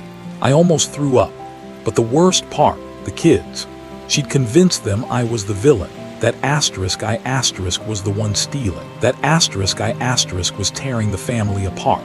Emily, my sweet, bright-eyed girl, wouldn't even look at me. I was losing everything until I remembered the cameras. 2 years before everything blew up, I'd installed security cameras around the house after a break-in scare. Lauren had rolled her eyes, but I'd insisted. And thank God I did, because buried in the footage was a clip of Lauren on the phone laughing with her lawyer. Asterisk, don't worry. Asterisk, she said, swirling a glass of wine like some Bond villain. Asterisk, by the time Mark realizes what's happening, he'll be living in a studio apartment eating ramen. And the kids, they'll asterisk hate asterisk him for it. Asterisk, that footage was my Hail Mary. And when the judge saw it, well, let's just say Lauren's smirk didn't last long. The silence in the courtroom after the judge's ruling was so thick you could choke on it. Lauren's lawyer immediately started stammering objections, but the judge just held up a hand. Asterisk, that asterisk kind of hand, the one that says asterisk, try me and see what happens. Asterisk, Lauren finally found her voice. Asterisk, this is asterisk bullshit asterisk. Asterisk, she hissed, her perfect composure cracking like thin ice. Asterisk, you can't just. Asterisk, the judge cut her off. Asterisk, I can and I did. And if I hear even a asterisk whisper asterisk of you attempting to hide assets or manipulate the children against their father, you asterisk will asterisk be looking at criminal charges. Are we clear? Asterisk, I wish I could say I felt triumphant in that moment. But all I felt was asterisk tired. Asterisk, because this wasn't just about money. It wasn't even about the house or the cars or the years of lies. It was about my kids. The first time Emily spoke to me after the ruling, she called me a thief. Asterisk, Mom said you took everything from us. Asterisk, she whispered, her voice shaking. Asterisk, that you asterisk ruined asterisk her. Asterisk, my heart split right down the middle. Emily was 12, old enough to understand something was wrong, but young enough to believe whatever story Lauren fed her. My son Jake was only 9. He didn't even want to talk to me. Just hid behind Lauren's legs like I was some kind of monster. I could have fought fire with fire. I could have shown them the footage, played them the recording of their mother laughing about destroying me. But what kind of parent does that? So I did the only thing I could. I waited. The court awarded me primary custody. Lauren got weekends supervised. After the judge heard about her asterisk parental alienation asterisk tactics. But even with the legal win, I knew the real battle was just beginning. Because Lauren didn't lose gracefully. First came the social media posts. Asterisk, a broken system sides with a greedy ex. Asterisk, she wrote, with a black and white photo of her looking tragically stoic. Her friends flooded the comments with support, calling me every name in the book. Then came the asterisk mysterious. Asterisk withdrawals from the accounts the court had awarded me. Small amounts, $500 here, $1,000 there. Just enough to be annoying, not enough to trigger major alarms. And then the final play. The police showed up at my door. Asterisk, we got a report of possible child endangerment. Asterisk, the officer said, looking uncomfortable. Asterisk, your ex-wife claims you've been verbally abusive in front of the kids. Asterisk, I nearly laughed. Asterisk, let me guess. She also said I'm hiding drugs in the vents. Asterisk, the cop sighed. Asterisk, look, we have to check, but for what it's worth, we get these calls asterisk a lot asterisk in custody cases. Asterisk, Lauren wasn't just trying to punish me, she was trying to asterisk break asterisk me. The turning point came on a random Tuesday. Emily forgot her lunchbox at my place, so I dropped it off at school. When I handed it to her, she hesitated. Then quietly she said, asterisk, Dad, is it true you stole Mom's money? Asterisk, I crouched down so we were eye level.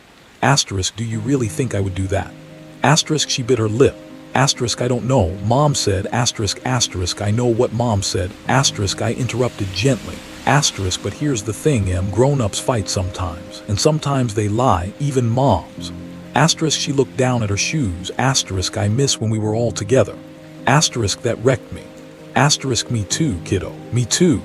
Asterisk, a week later, Jake asked to stay an extra night after Lauren forgot to pick him up. When I called her, she didn't answer, but her sister did. Asterisk, she's in the Bahamas. Asterisk, her sister said, voice tight. Asterisk, she said you owe her a vacation after what you put her through.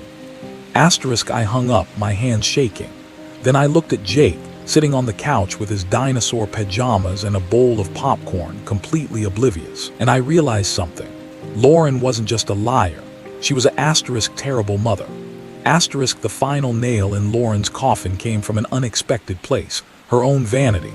She'd been documenting her asterisk rebirth asterisk on Instagram, yoga retreats, champagne toasts, #single and free. But in one post she slipped up, a glimpse of a bank statement on her hotel desk. from an account asterisk she'd sworn under oath didn't exist. Asterisk my lawyer nearly cried when I showed him. Asterisk this is it. Asterisk he said. Asterisk we take this back to court and she asterisk loses asterisk everything. For real this time. Asterisk but I didn't want revenge. I just wanted my kids. And for Lauren to finally asterisk leave us alone. The moment my lawyer entered the courtroom holding that blown-up screenshot of Lauren's Instagram post, I knew her empire of lies was about to crumble. Her attorney's face went pale. Lauren, she didn't even look scared. She looked asterisk furious. Asterisk this is a asterisk fake asterisk. Asterisk she spat, slamming her hand on the table. Asterisk mark asterisk photoshopped asterisk this too. Asterisk the judge didn't let her finish. Asterisk MS. Whitmore, you are asterisk under oath. Asterisk would you like to reconsider that statement before I hold you in contempt? Asterisk for the first time, I saw real fear flicker in her eyes. But it was too late. The court froze every asset Lauren had, including the secret account she'd been living off in the Bahamas. Suddenly, the woman who'd spent years calling me asterisk greedy asterisk was begging the judge for asterisk basic living expenses. Asterisk the irony wasn't lost on me. But here's what asterisk really asterisk broke her, the kids. After reviewing the police reports, all unfounded, and the texts Lauren had sent Emily asterisk your father is the reason we're poor now asterisk, the judge did something asterisk rare. Asterisk he terminated Lauren's custody rights entirely. Asterisk supervised asterisk visits, gone. Asterisk weekends asterisk, gone. Asterisk until you prove you can act in the best interest of your children. Asterisk the judge said coldly, asterisk you will not be permitted to see them unsupervised. Asterisk Lauren's scream echoed through the courtroom. Asterisk you can't do this.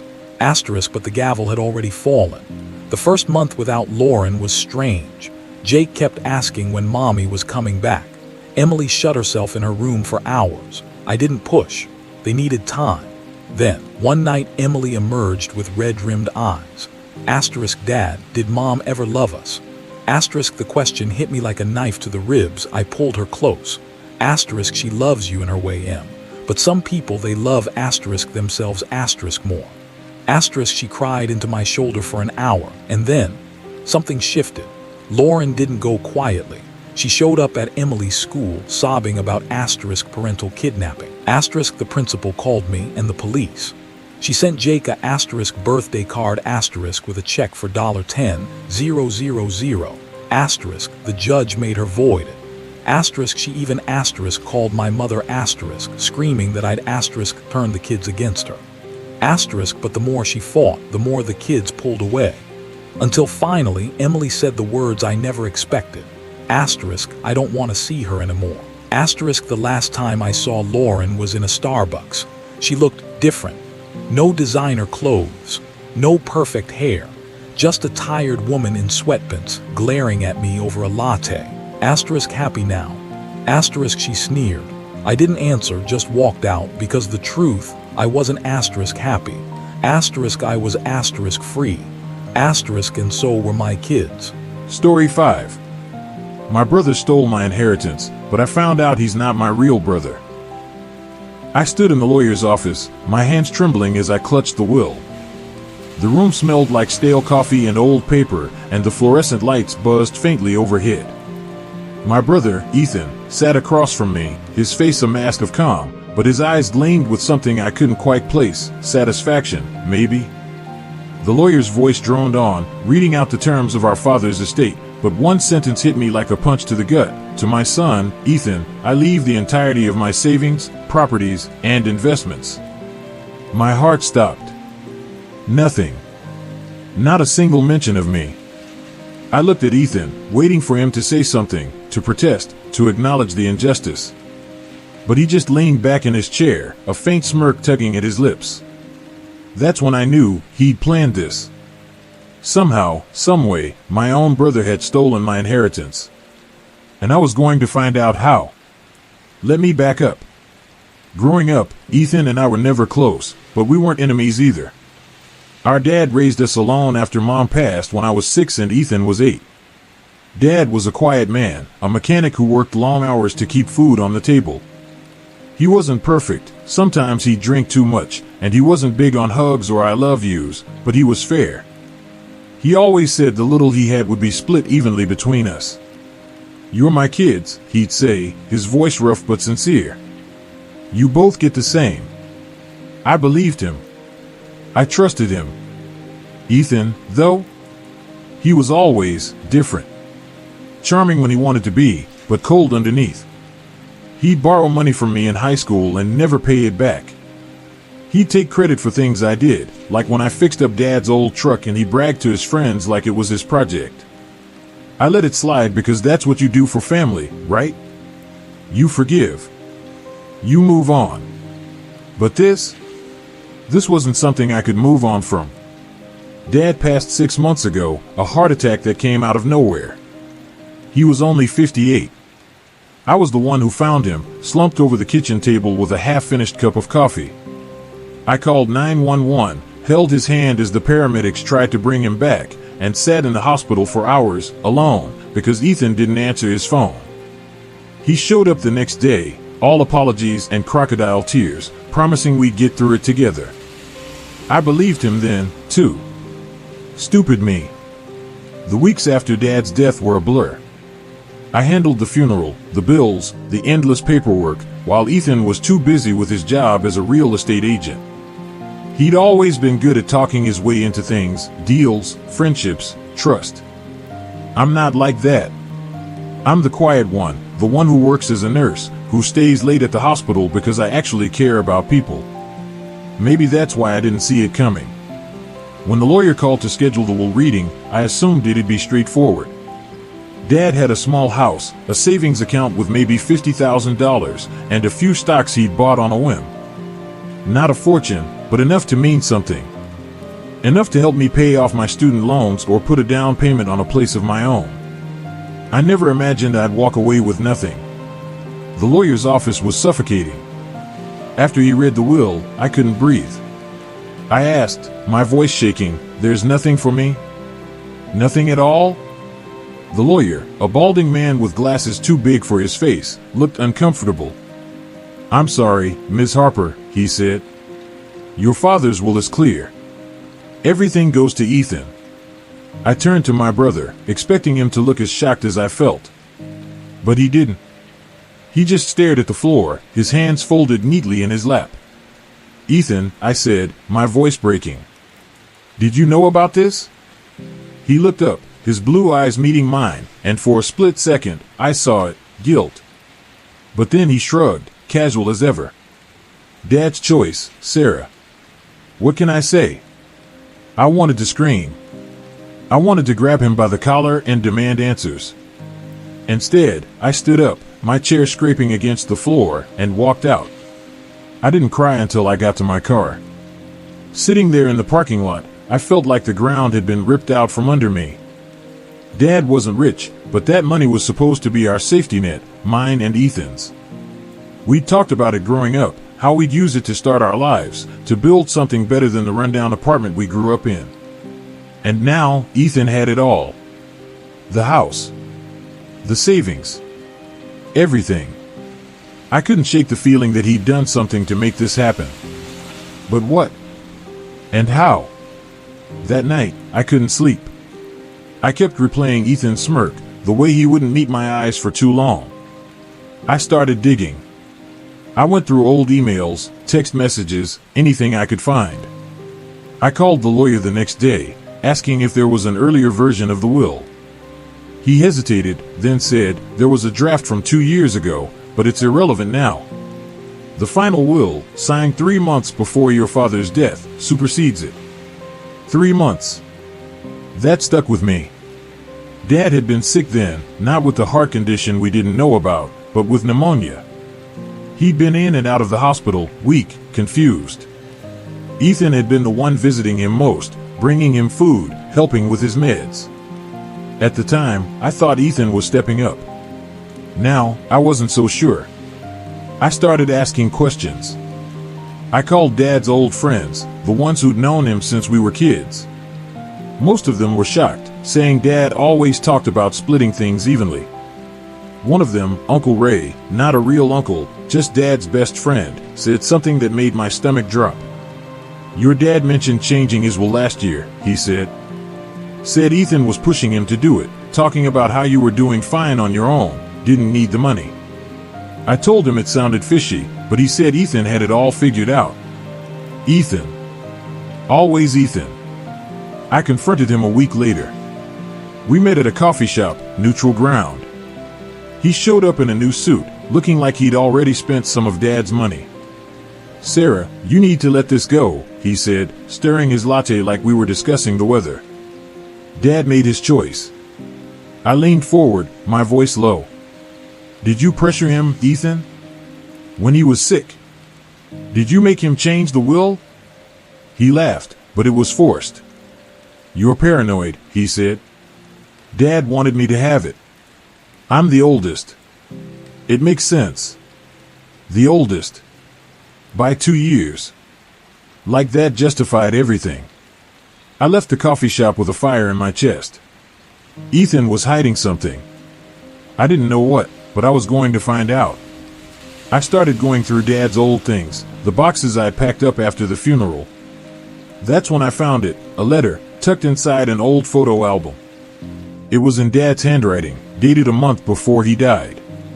The first line made my heart race. "Sarah, if you're reading this, I've made a terrible mistake." The letter shook in my hands as I sat on the floor of my tiny apartment, surrounded by Dad's old boxes. The photo album it had been tucked into was one I hadn't opened in years, pictures of us as kids, gap-toothed and sunburned, grinning at the camera during summers at the lake. The letter was creased, like Dad had folded and unfolded it a dozen times before hiding it away. His handwriting was shaky, not the steady script I remembered from birthday cards or grocery lists. It was written in black ink, smudged in places, as if his hands had been unsteady or he'd been crying. The first line burned into my mind. "Sarah, if you're reading this, I've made a terrible mistake." I took a deep breath and kept reading. "By now, you know about the will," it continued. "I don't know if I'll have the strength to fix this before I'm gone, but you deserve the truth. Ethan came to me when I was sick, said he needed the money to start his business, to take care of the family. He said you were strong, that you'd be fine without it. I was weak, Sarah. I was tired and confused, and he kept pushing. He brought me papers, said they were just updates to make things easier. I trusted him. I shouldn't have. There's something else you need to know, something I've kept from you both. It's about Ethan. He's not." The letter ended there, mid-sentence, like Dad had been interrupted or couldn't bring himself to finish. My heart pounded so hard I thought it might burst. Not what? Not my brother? Not his son? What was Dad trying to say? I read it again, searching for clues, but the words just swam in front of my eyes. Ethan had manipulated him, that much was clear. But the unfinished part about Ethan not being something, that was a bomb I wasn't ready for. I needed answers, and I needed them now. I didn't call Ethan right away. I couldn't. The betrayal was too raw, and I didn't trust myself not to scream or cry or worse. Instead, I went back to the boxes, tearing through them like a woman possessed. I found bank statements, old letters, Dad's dog-eared Bible, but nothing that explained the letter's cliffhanger. By 2 a.m., I was exhausted, sitting in a pile of papers, my eyes burning. That's when I found the second clue, a small, locked diary I'd never seen before, buried at the bottom of a box of Mom's old clothes. It was hers, not Dad's. Her initials, LH, were embossed on the faded leather cover. The lock was flimsy, and with a paperclip and some cursing, I pried it open.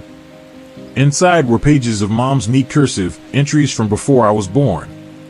Most were mundane, recipes, grocery lists, notes about doctor's appointments. But one entry, dated a year before Ethan's birth, stopped me cold. "I don't know how to tell Michael," it read. "I made a mistake. A man at work, a moment of weakness. I'm pregnant, and it's not his. I can't lose him. I can't lose this family." My stomach churned. Was she talking about Ethan? Was that what Dad meant? I kept reading, but the entries after that were vague, just snippets about her guilt and fear. She never named the other man. I closed the diary, my hands clammy. If Ethan wasn't Dad's son, it changed everything. But why would Dad keep that secret? And how did it tie to the will? The next day, I called Uncle Ray again. He was hesitant, his voice heavy with the weight of old secrets. "Sarah, you're stirring up things better left alone," he said when I asked about Mom and Dad's marriage. But I pushed, telling him about the letter, the diary. Finally, he sighed. "Your mom, she had a rough patch with your dad before Ethan was born. They separated for a few months. She worked at a law firm then, had a boss who was too close. When she got pregnant, she swore it was your dad's, but I always wondered. Your dad never questioned it, though. He loved Ethan like his own. I felt sick. If Ethan wasn't Dad's biological son, it explained why Dad might have felt guilty enough to let Ethan manipulate him into changing the will. But it didn't explain why Dad would cut me out completely. I needed more. I tracked down the lawyer again, practically begging for a copy of the earlier will. He sent it over after some back and forth, and when I opened it, my suspicions were confirmed. The original will, dated 2 years ago, split everything evenly between me and Ethan. Something had happened in those last 3 months to change Dad's mind, or someone had. I decided to confront Ethan, but not without a plan. I invited him to my apartment, keeping my voice calm, saying I just wanted to talk things over. He showed up looking smug, like he'd already won. "Sarah, you need to move on," he said, leaning against my kitchen counter. "This is getting pathetic." I bit my tongue, pouring him a coffee to keep my hands busy. "I found something," I said finally, watching his face. "A letter from Dad. He said you pressured him when he was sick. He said there's something about you I need to know." Ethan's smile faltered, just for a second, but it was enough. "You're grasping at straws," he said, but his voice was tighter now. Dad was old. Sick. He knew what he was doing. Did he? I pressed, stepping closer. Because I also found Mom's diary. She wrote about a man who wasn't Dad. Right before you were born. I was bluffing a little, stretching the truth to see how he'd react. His face went pale, and for the first time, he looked genuinely rattled. "You don't know what you're talking about," he snapped, but his hands were shaking as he set down his mug.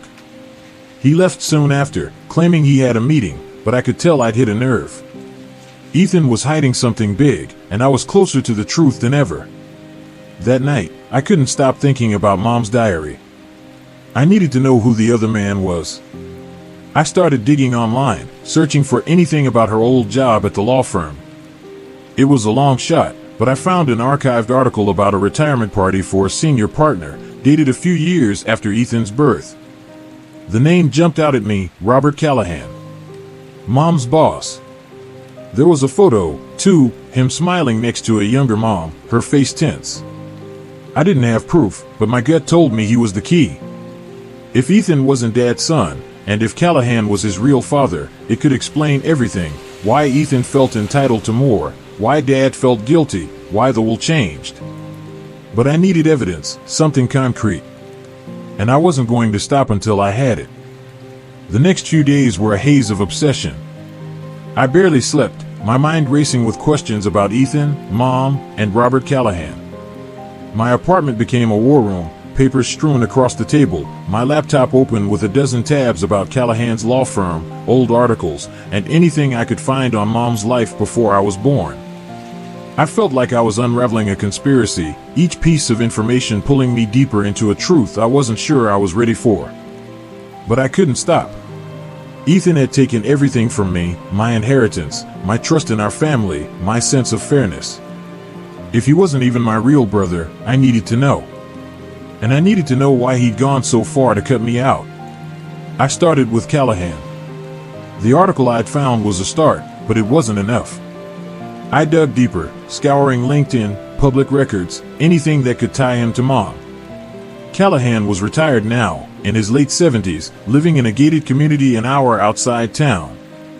His law firm was still active, though, and I found a contact page with an email for general inquiries. On a whim, I sent a message, posing as a journalist researching the firm's history. I asked about former employees from Mom's time there, mentioning her name casually. To my shock, I got a reply the next day from an office manager who'd been there for decades. Lydia Harper was a lovely woman, she wrote. Such a tragedy, losing her so young. She worked closely with Mr. Callahan. He was devastated when she passed. Closely. That word stuck with me.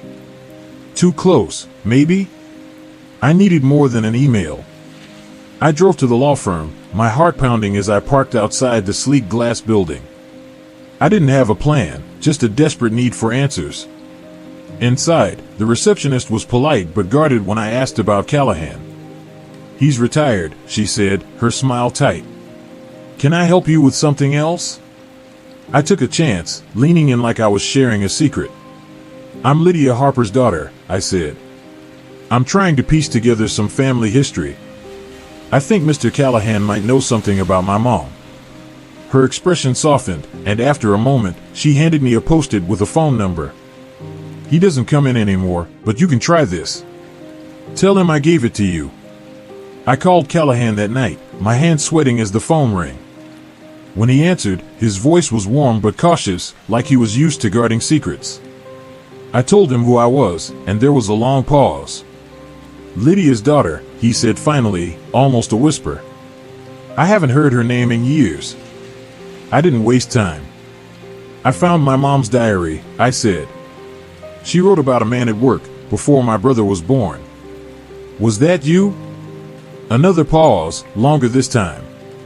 Sarah, he said, some things are better left in the past. But I pushed, telling him about the will, Ethan's betrayal, Dad's letter. Finally, he sighed. Meet me tomorrow.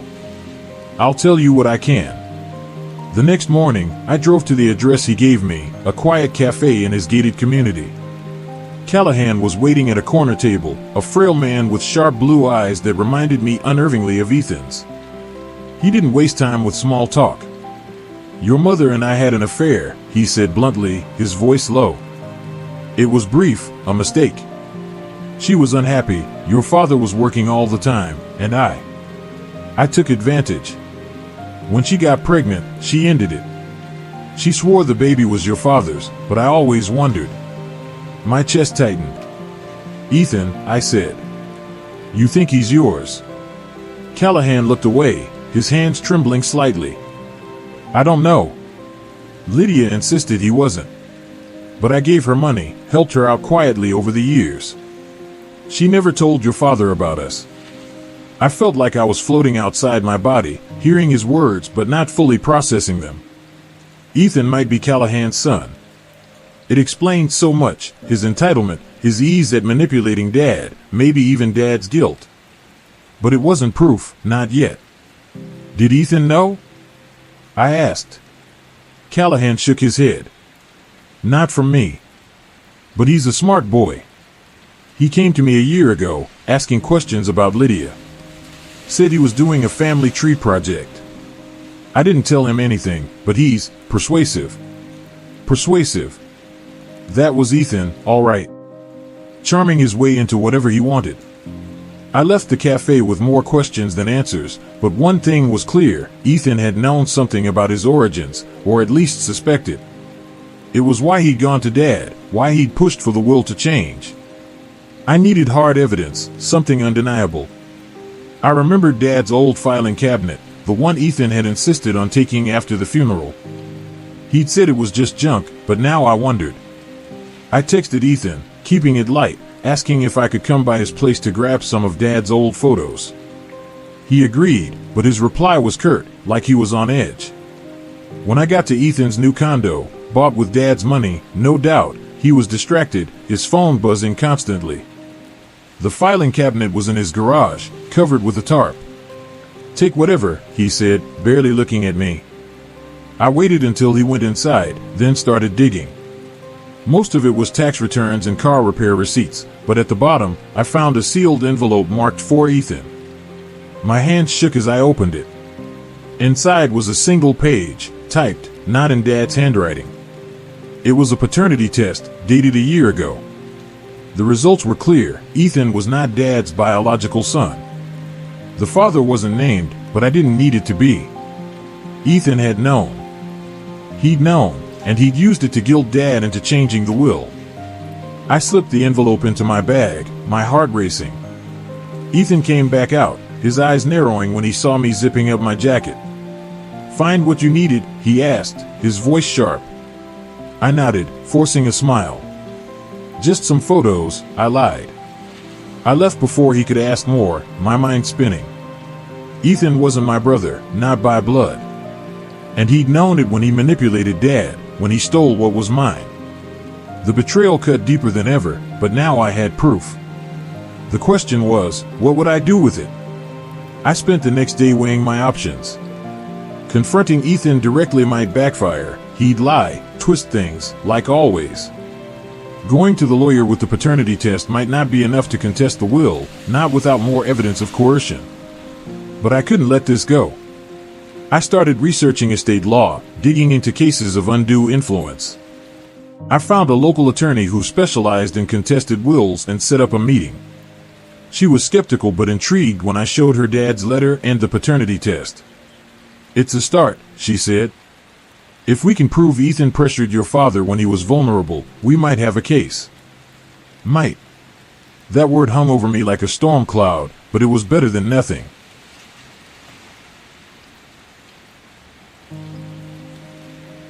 The attorney's office smelled faintly of lavender air freshener, a stark contrast to the sterile buzz of the lawyer who'd read Dad's will. My new lawyer, Ms. Delgado, had a no-nonsense vibe, sharp suit, sharper eyes. She spread the documents I'd brought across her desk, Dad's letter, the paternity test, Mom's diary, and a timeline I'd scribbled on a legal pad, piecing together Ethan's visits to Dad during his pneumonia. "This is compelling," she said, tapping the paternity test. "But to contest the will, we need to prove Ethan exerted undue influence. The letter helps, but it's not enough. We need witnesses, or something showing your father wasn't in his right mind when he signed." I nodded, my stomach twisting. I'd spent the last week chasing leads, but every step forward felt like wading through quicksand. I left her office with a list of tasks: track down Dad's hospital records, find anyone who saw Ethan with him during those last months, and, hardest of all, get Ethan to slip up. Ms. Delgado warned me not to confront him directly. "He's slippery," she said. "If he suspects you're building a case, he'll cover his tracks." But I couldn't just sit back. The image of Ethan's smirk in the lawyer's office, the way he dismissed me at the coffee shop, burned in my mind. He thought he'd won. He thought I was too weak to fight back. He was wrong. I started with the hospital. Dad had been in and out for weeks with pneumonia, and I knew Ethan had been there often, playing the dutiful son.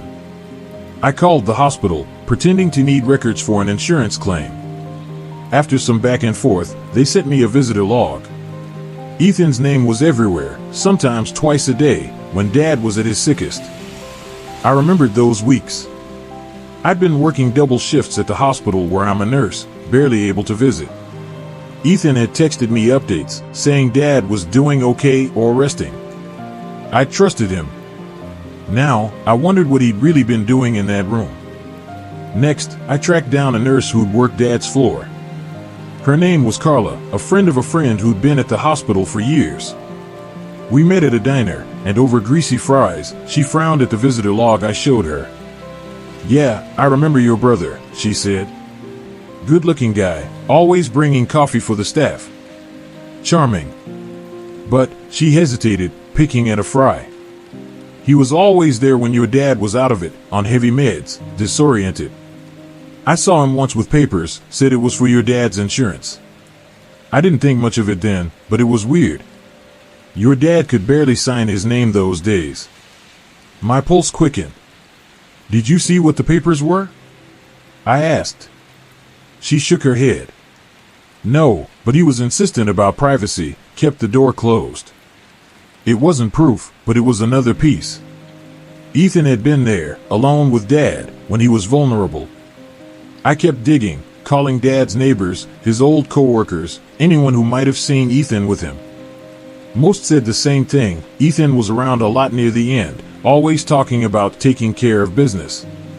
One neighbor, Mrs. Larson, mentioned something odd. "Your brother brought a man to the house once," she said. "Older guy, fancy suit. Your dad looked upset after they left."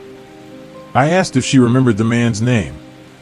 "Something like Calloway, maybe," she said. "Callahan. It had to be." I couldn't shake the image of Ethan and Callahan together, plotting behind Dad's back.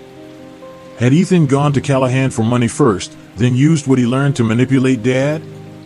I needed to know what they talked about. I called Callahan again, but his phone went to voicemail.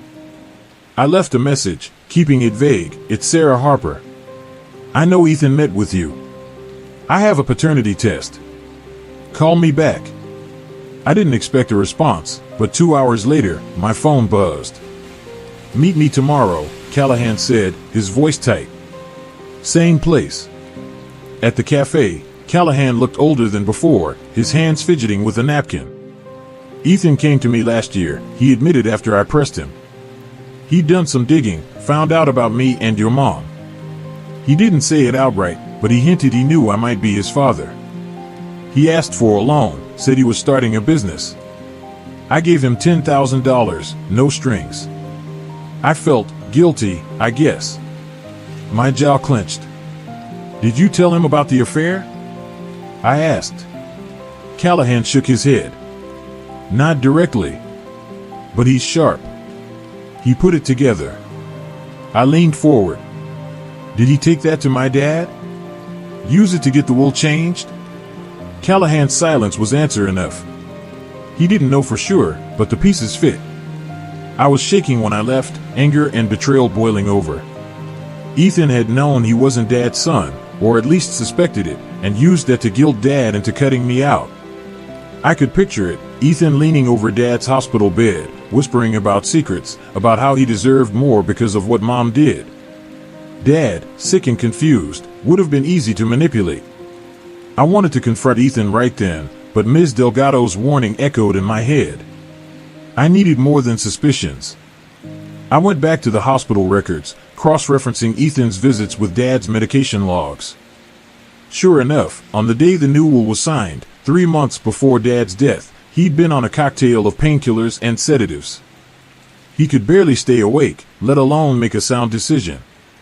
I sent the records to Ms. Delgado, who called me the next day. "This is good," she said. "If we can get a witness to confirm your father's state of mind, we can argue he lacked capacity. And if we can link Ethan to coercion," she didn't finish, but I knew what she meant. "We could overturn the will." I decided to take a risk. I invited Ethan to dinner, saying I wanted to make peace. He was wary but agreed, probably thinking he could charm me into dropping it. At the restaurant, I kept my voice calm, even as my hands shook under the table. "I know about Callahan," I said after we ordered. "And the paternity test." His fork froze halfway to his mouth. "You're obsessed," he said, but his eyes darted away. "I also know you were with Dad when he signed the new will," I pressed. "He was doped up, Ethan. He didn't know what he was doing." Ethan's face hardened. "You're out of your depth, Sarah," he said. "Let it go, or you'll regret it." It wasn't an admission, but it was close. I recorded the whole conversation on my phone, hidden in my pocket. Back home, I sent the recording to Ms. Delgado. It wasn't a smoking gun, but it showed Ethan's defensiveness, his veiled threat. She filed a petition to contest the will the next day, citing undue influence and lack of testamentary capacity. The fight was on, but I knew Ethan wouldn't go down easily. He'd manipulated Dad, lied to me, and built a life on secrets. I was done playing nice. Whatever it took, I was going to take back what was mine, and make sure Ethan paid for what he'd done. The weeks after filing the petition felt like walking a tightrope. Every day, I braced for Ethan's next move, knowing he wouldn't sit idly by while I challenged the will. Ms. Delgado warned me he'd likely lawyer up, and sure enough, a week later, I got a letter from his attorney, a slick, Aggressive type who claimed my case was baseless and threatened countersuits for defamation and emotional distress.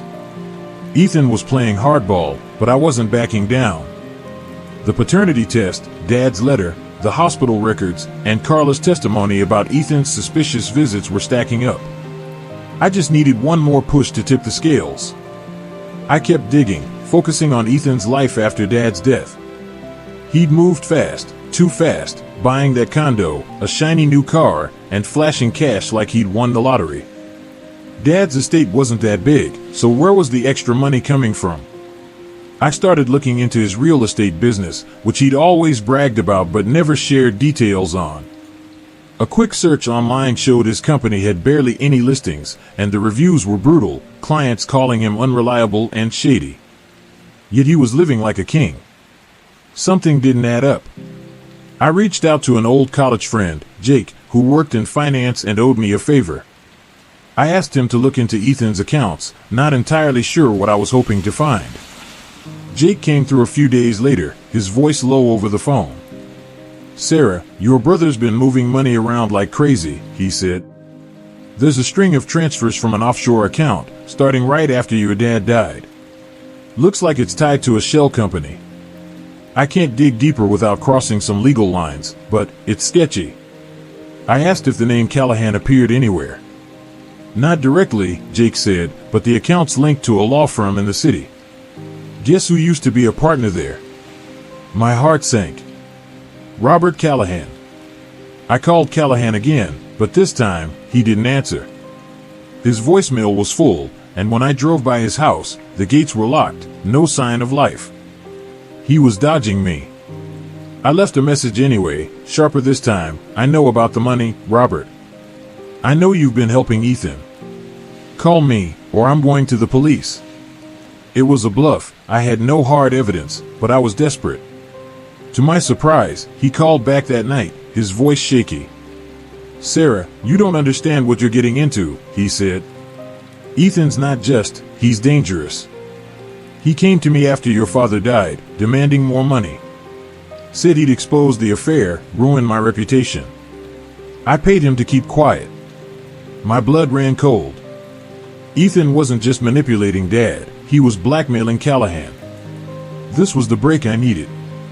I recorded the call, thank God for state laws allowing single-party consent, and sent it to Ms. Delgado. She was thrilled. "This shows motive," she said. "Ethan used the paternity secret to extort Callahan and likely your father. If we can tie the offshore money to him, we've got a shot at proving fraud." She subpoenaed Ethan's financial records and requested a deposition from Callahan. The court date was set for a month out, but I knew Ethan would try something before then. He always had a way of slipping out of trouble. Sure enough, 2 days later, Ethan showed up at my apartment unannounced. It was late, nearly 10 p.m., and I was alone. He didn't knock, just stood in the hallway when I opened the door, his face a mix of anger and something I hadn't seen before, fear. "You're making a mistake, Sarah," he said, stepping inside without an invitation. "Drop this lawsuit, or you'll lose more than money." I stood my ground, my phone in my pocket, recording again. "Lose what, Ethan?" I said, my voice steady despite my racing heart. "You already took everything. Dad's money, his trust. You used his guilt about your real father to screw me over." His eyes widened, just for a second, before he laughed, a hollow, nervous sound. "You're crazy," he said. "You've got no proof." "I have enough," I shot back. The paternity test. Dad's letter. Callahan's payments. You blackmailed him, didn't you? And Dad, too. Ethan's face twisted, and for a moment, I thought he might hit me. But he just stepped closer, his voice low. "You think you're smart, Sarah, but you're not. You push this, and I'll make sure everyone knows what a pathetic, jealous sister you are. I'll drag your name through the mud."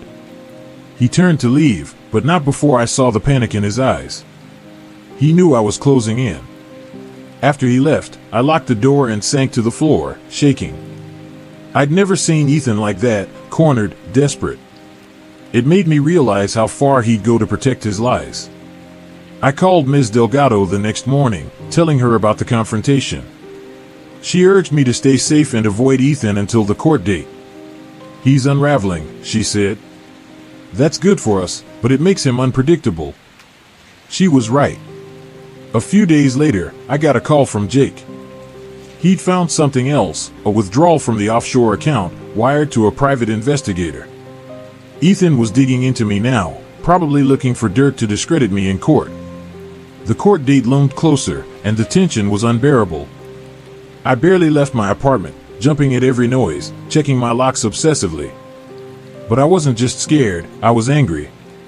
Ethan had built his life on deception, using Mom's secret and Dad's guilt to take what wasn't his.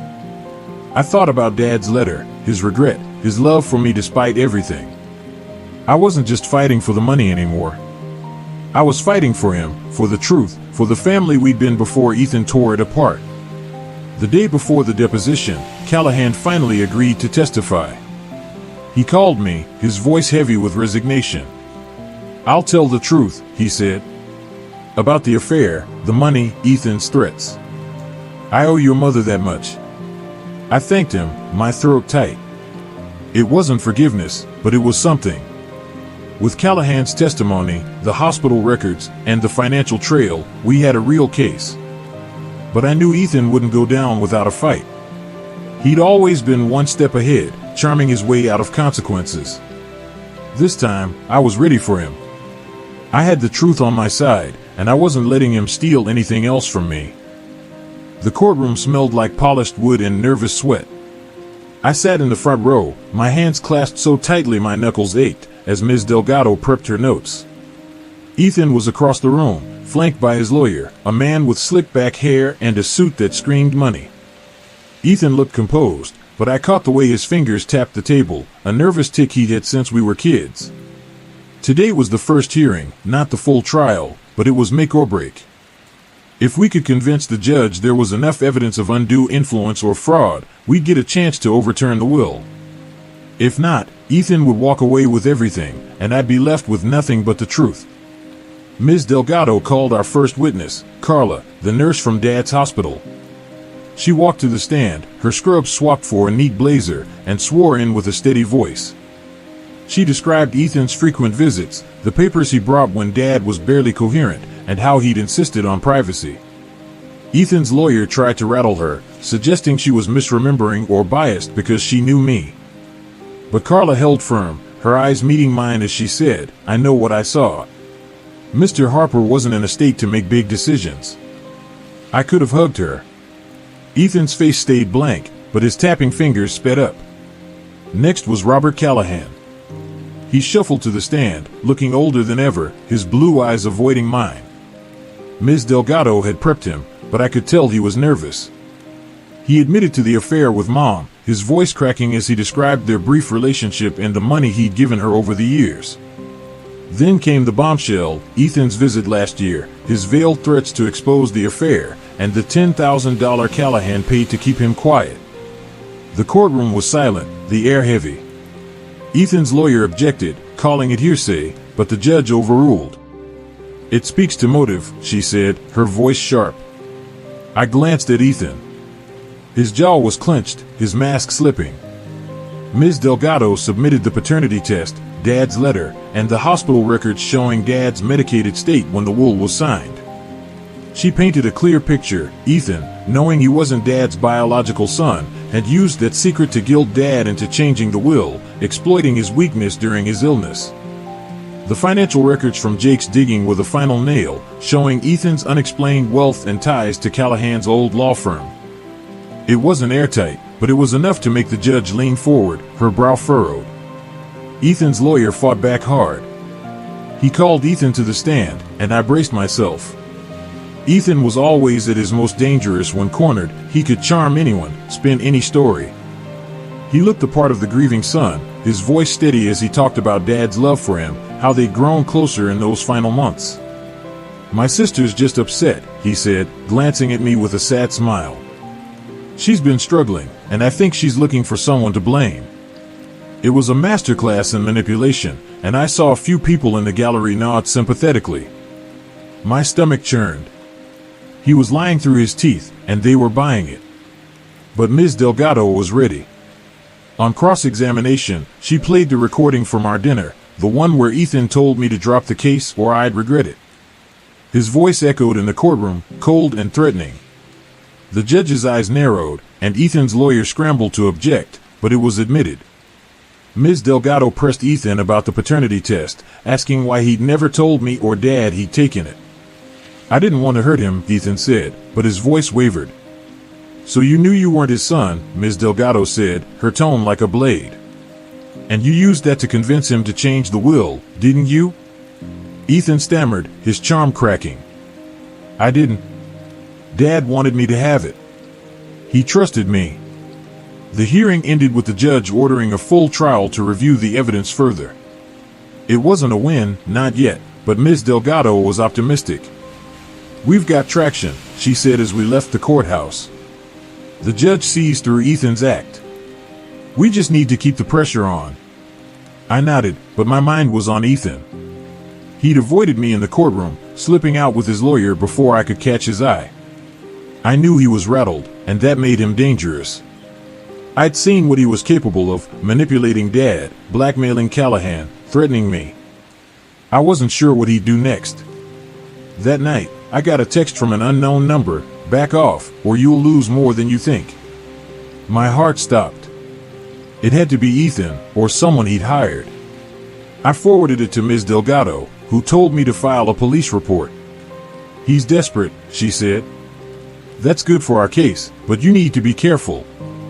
I installed a new deadbolt on my door and started sleeping with a baseball bat by my bed. The fear was real, but so was my resolve. Ethan had taken too much from me already. I wasn't letting him scare me off. A week later, Ms. Delgado called with news Ethan's lawyer had offered a settlement. Half the estate, split evenly, if I dropped the case. It was tempting, God, it was tempting. No more court, no more threats, just a chance to move on. But I thought of Dad's letter, his regret, the way he'd wanted to make things right. Half wasn't enough. Ethan didn't deserve a dime, not after what he'd done. I told Ms. Delgado to reject it. We're going all the way, I said. She didn't argue, just said, I hope you're ready for what's coming. The trial was set for 3 months out, and those months were a blur of preparation and paranoia. Ethan went quiet, no more texts, no more visits, but I felt his presence everywhere. I'd catch glimpses of a car following me, or get hang-up calls in the middle of the night. I started staying with a friend, too scared to be alone. But I kept digging, finding small things, a nurse who remembered Ethan arguing with Dad in the hospital, a bank statement showing another payment from Callahan's firm. Every piece strengthened our case, but it also painted a target on my back. When the trial finally came, I was ready. The courtroom was packed, and Ethan looked smaller somehow, his charm worn thin. Callahan testified again, more confidently this time, detailing Ethan's blackmail. Carla and another nurse corroborated Dad's mental state. The financial records tied Ethan to Callahan's money, and Dad's letter was read aloud, his words echoing with pain and regret. Ethan's defense crumbled. His lawyer tried to spin it as a family misunderstanding, but the judge wasn't buying it. When the verdict came, I held my breath. The will was overturned. The estate would be split evenly, as Dad had always intended. I should have felt triumphant, but as I looked at Ethan, slumped in his chair, I felt something else, pity, maybe, or just exhaustion. He wasn't my brother, not by blood, but we'd grown up together, shared a life. Now, that was gone. He left the courtroom without a word, and I haven't seen him since. The money was mine again, but the victory was bittersweet. Dad was still gone. The family we'd been was gone. All I had left was the truth, and the justice I'd fought for. It would have to be enough. Story 5. My mother abandoned me as a child, but now she's dying and wants to see me. I'm torn. The letter arrived on a Tuesday, slipped under my apartment door like an afterthought. No stamp, no return address, just my name scrawled in shaky handwriting, Eleanor. I stared at it for a good 10 minutes, my coffee going cold on the counter, before I dared to pick it up. Something about the way the ink smudged felt wrong, like it was carrying a weight I wasn't ready to lift. When I finally tore it open, the words hit me like a punch to the chest. I'm dying, Ellie. I want to see you. Please. It was signed Mom. Mom. A word I hadn't spoken in 23 years. Not since I was 8, standing in the driveway of our old house, watching her red taillights disappear into the night. She didn't just leave, she vanished, like she'd never existed. No calls, no letters, no apologies. Just me, Dad, and a house that felt emptier than a tomb. And now, after all this time, she was back, begging for me like I owed her something. I crumpled the letter and threw it across the room, but it didn't help. The words were already burned into my head. I was a kid when she left. I didn't understand why. I thought it was my fault. Maybe I was too loud, too messy, too me. Dad never talked about it. He'd just hug me tight and say, "We're enough, Ellie." But we weren't. He worked double shifts at the factory to keep us afloat, and I learned to cook dinner by 9, standing on a stool to reach the stove. I'd wait for him to come home, the clock ticking past midnight, and I'd pretend I wasn't scared she'd never come back. Deep down, I knew she wouldn't. She didn't even show up for my high school graduation or Dad's funeral 3 years ago. Lung cancer took him fast, and I buried him alone, wondering if she even knew he was gone. Now, here she was, crawling back into my life because she was dying. I wanted to hate her. I did hate her. But there was this tiny, stupid part of me that still remembered her laugh, the way she'd sing off-key to old rock songs while braiding my hair. That part made my chest ache, like I was betraying Dad by even thinking about her. I sat on my couch, staring at the crumpled letter, and my phone buzzed. It was my best friend, Tara, texting to check in. I typed out everything, Mom's letter, the dying part, the way I couldn't breathe right thinking about it. What do I do? I asked her. Tara called immediately. Ellie, you don't owe her anything, she said, her voice sharp. She abandoned you. You were a kid. She doesn't get to waltz back in now just because she's scared to die alone. I nodded, even though she couldn't see me. Tara was right. She always was. But when I hung up, the silence in my apartment felt heavier. I picked up the letter again, smoothing it out. There was a phone number at the bottom, scrawled in the same shaky hand. I could call her. I could scream at her, tell her how much she broke me, how Dad cried himself to sleep those first few months. Or I could ignore it, let her die without ever hearing my voice again. Both options felt like losing. I didn't sleep that night. I kept thinking about the last time I saw her. I was in my pajamas, clutching my stuffed rabbit, begging her to stay. She didn't even look at me. Just got in her car and drove away. I spent years wondering where she went, who she was with, why I wasn't enough. Dad said she had her reasons, but he never told me what they were. Some things are too heavy for you, kid, he'd say. I hated that excuse. I wasn't a kid anymore, and I deserved answers. The next morning, I called the number. My hands were shaking so bad I could barely hold the phone. It rang twice before a weak voice answered. Ellie, she said, like she'd been waiting by the phone her whole life. I didn't say anything at first. I just listened to her breathe, raspy and uneven, like she was already halfway gone. I'm so sorry, she whispered. I know I don't deserve this, but I need to see you. Please, just once. I wanted to hang up. I wanted to tell her to go to hell. But instead, I heard myself say, "Where are you?" She gave me the name of a hospital 2 hours away. Cancer, she said. Stage 4. Not much time left. I told her I'd think about it and hung up before she could say more. My heart was pounding so hard I thought I'd pass out. I didn't know why I even called. Maybe I just needed to hear her voice, to know she was real. Tara came over that night with pizza and wine, ready to talk me out of going. She's manipulating you, she said, pouring me a glass.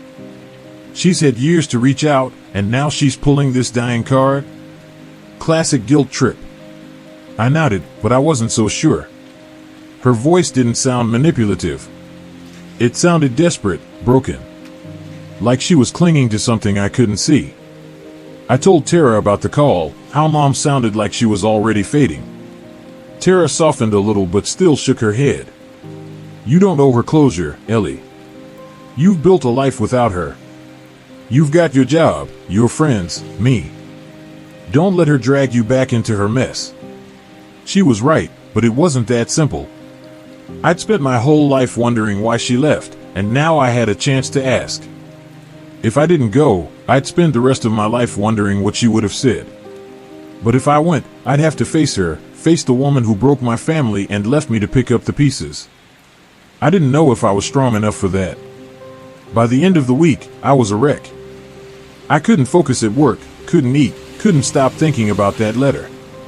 I kept imagining her in a hospital bed, alone, waiting for me. Part of me wanted her to suffer like I had. But another part, the part one hated, wanted to see her, to know if she regretted it. If she ever loved me at all. I was torn, and every choice felt like a betrayal, to Dad, to myself, to the little girl who still missed her mom. I spent the next few days in a fog, the letter haunting every quiet moment. It sat on my kitchen counter, unfolded now, its creases worn from how many times I'd picked it up, read it, then put it down again. I kept hearing her voice on the phone, frail and pleading, and it stirred something in me I didn't want to feel, pity, maybe, or worse, hope. Hope that she'd have some explanation that could make sense of the last 23 years. But every time I leaned toward going to see her, I'd see Dad's face in my mind, tired and broken, and I'd hate myself for even considering it. Tara wasn't letting it go. She came over again on Friday, this time with a plan. If you're going to do this, she said, pacing my living room, you need to go in with a clear head. Write down everything you want to say. Don't let her control the conversation. She handed me a notebook, like it was that simple. I tried, I really did. I sat at my table with a pen, but all I could write was, "Why did you leave me?" Over and over, like a kid carving their pain into a desk. Tara read it over my shoulder and sighed. Ellie, you're allowed to be angry. You don't have to forgive her just because she's dying. I knew she was right, but anger wasn't the only thing I felt. There was this tangle of emotions, grief, longing, betrayal, all knotted together so tight I couldn't pull one loose without the others unraveling. I kept thinking about what Dad used to say when I'd asked about her, some people aren't built to stay, Ellie. He never said it with malice, just a quiet resignation, like he'd made peace with her leaving. I hadn't. I didn't know how. By Sunday, I'd decided to go. Not because I wanted to forgive her, but because I needed answers. If she was dying, this was my last chance to understand why she'd thrown us away. I called the hospital to confirm she was still there, and the nurse on the phone was kind, too kind, like she knew the weight of what I was carrying. She talks about you, the nurse said softly. She's been hoping you'd come. I didn't know what to say to that, so I just thanked her and hung up. The drive to the hospital was 2 hours, but it felt like a lifetime. I played the same playlist I always did, old indie songs Dad loved, the ones he'd hum while making pancakes on Sundays. It was the only thing that kept me calm. The closer I got, the more my stomach churned. What if she didn't have a good reason? What if she just didn't want to be a mom anymore? I wasn't sure I could handle that truth. When I pulled into the hospital parking lot, I sat in my car for 20 minutes, gripping the steering wheel until my knuckles turned white. I kept replaying Tara's words, "You don't owe her anything." But I wasn't there for her. I was there for me, for the little girl who'd spent years wondering what she'd done wrong. I grabbed my purse, stuffed the letter inside, and forced myself to walk through the sliding glass doors. The hospital smelled like antiseptic and regret.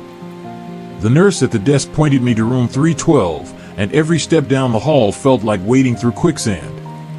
When I reached her door, I froze. Through the small window, I could see her, Mom, or what was left of her. She was thin, almost skeletal, hooked up to machines that beeped softly. Her hair, once thick and dark like mine, was gone, replaced by a scarf tied loosely around her head. She looked so small, nothing like the woman who'd loomed so large in my memories. I pushed the door open, and her eyes found mine immediately. Ellie, she whispered, her voice cracking. She reached out a trembling hand, but I didn't take it. I stood at the foot of her bed, arms crossed, trying to look stronger than I felt. You came, she said, tears welling up. I didn't think you would. I almost didn't, I said, my voice colder than I meant it to be. Why am I here? Why now? She flinched, like my words had physically hurt her. I deserve that, she said, her voice barely above a whisper. I know I hurt you, Ellie. I hurt you and your dad so much. But I need to tell you why. I need you to understand. Then tell me, I said, my throat tight. Because I've spent my whole life trying to figure out what I did to make you leave. Her face crumpled, and for a moment, I thought she'd cry. But she took a shaky breath and started talking. It wasn't you, Ellie. It was never you. It was me. I was broken. Your dad and I, we weren't good for each other. I was drowning, and I thought leaving was the only way to survive. I stared at her, my chest aching. You didn't just leave him. You left me. I was 8. I needed you. My voice broke, and I hated it. I didn't want her to see me cry, but the tears came anyway. I know, she said, her own tears spilling over. I thought you'd be better off without me. I was a mess, drinking, fighting with your dad, hating myself. I thought if I stayed, I'd ruin you. So you ruined me by leaving instead? I snapped. Do you have any idea what that did to us? Dad worked himself to death to keep us going. I had to grow up overnight. And you were just gone. She closed her eyes, like she was trying to shut out my words. I didn't know how to come back, she said. I wanted to, so many times. But I was ashamed. I thought you hated me. I did, I said, and the truth of it felt like a blade. I still do. She nodded, like she'd expected it. I don't blame you, she said.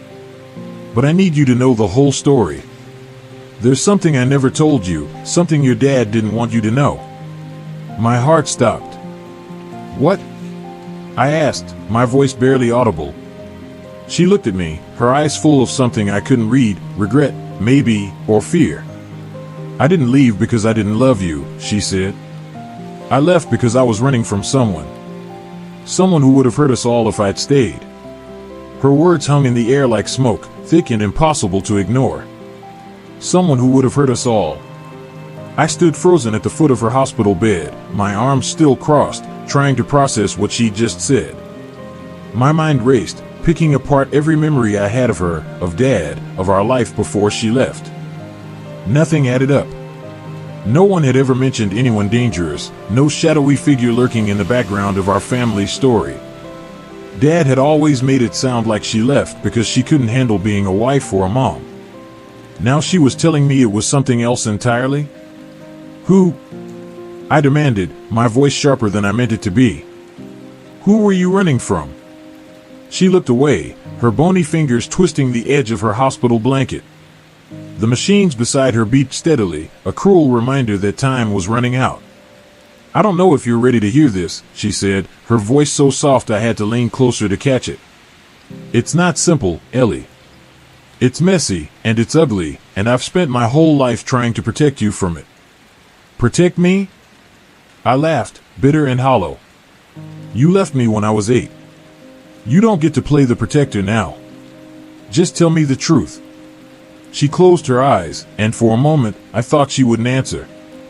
But then she took a ragged breath and started talking. His name was Victor, she said. I met him before I married your dad. He was charming at first. Older, confident, the kind of man who made you feel like you were the only person in the room. I was young, barely 20, and I fell hard.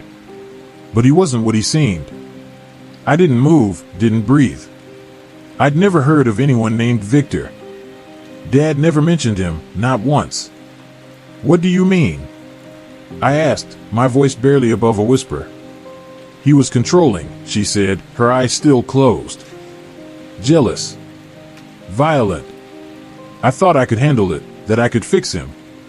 But it got worse. By the time I realized I needed to leave him, I was pregnant with you. The room tilted. I grabbed the edge of the bed to steady myself. What are you saying? I asked, my heart pounding. Are you telling me Dad wasn't? No, she said quickly, her eyes snapping open. Your dad was your father, Ellie. I left Victor before you were born. I met your dad a few months later, and he saved me. He loved me, even knowing what I'd been through. He loved you like you were his from the moment he knew about you. I let out a breath I didn't realize I'd been holding. But the relief was short-lived, because her story wasn't over. So what happened? I pressed. If Dad was so great, why did you leave us? Victor found me, she said, her voice breaking. After you were born, he tracked me down. He'd never let go of me, not really. He said I belonged to him, that you did too. He threatened to hurt you, to take you away. I was terrified, Ellie. Your dad wanted to fight him, to go to the police, but Victor had connections, dangerous people. I didn't think we'd win. So you just ran?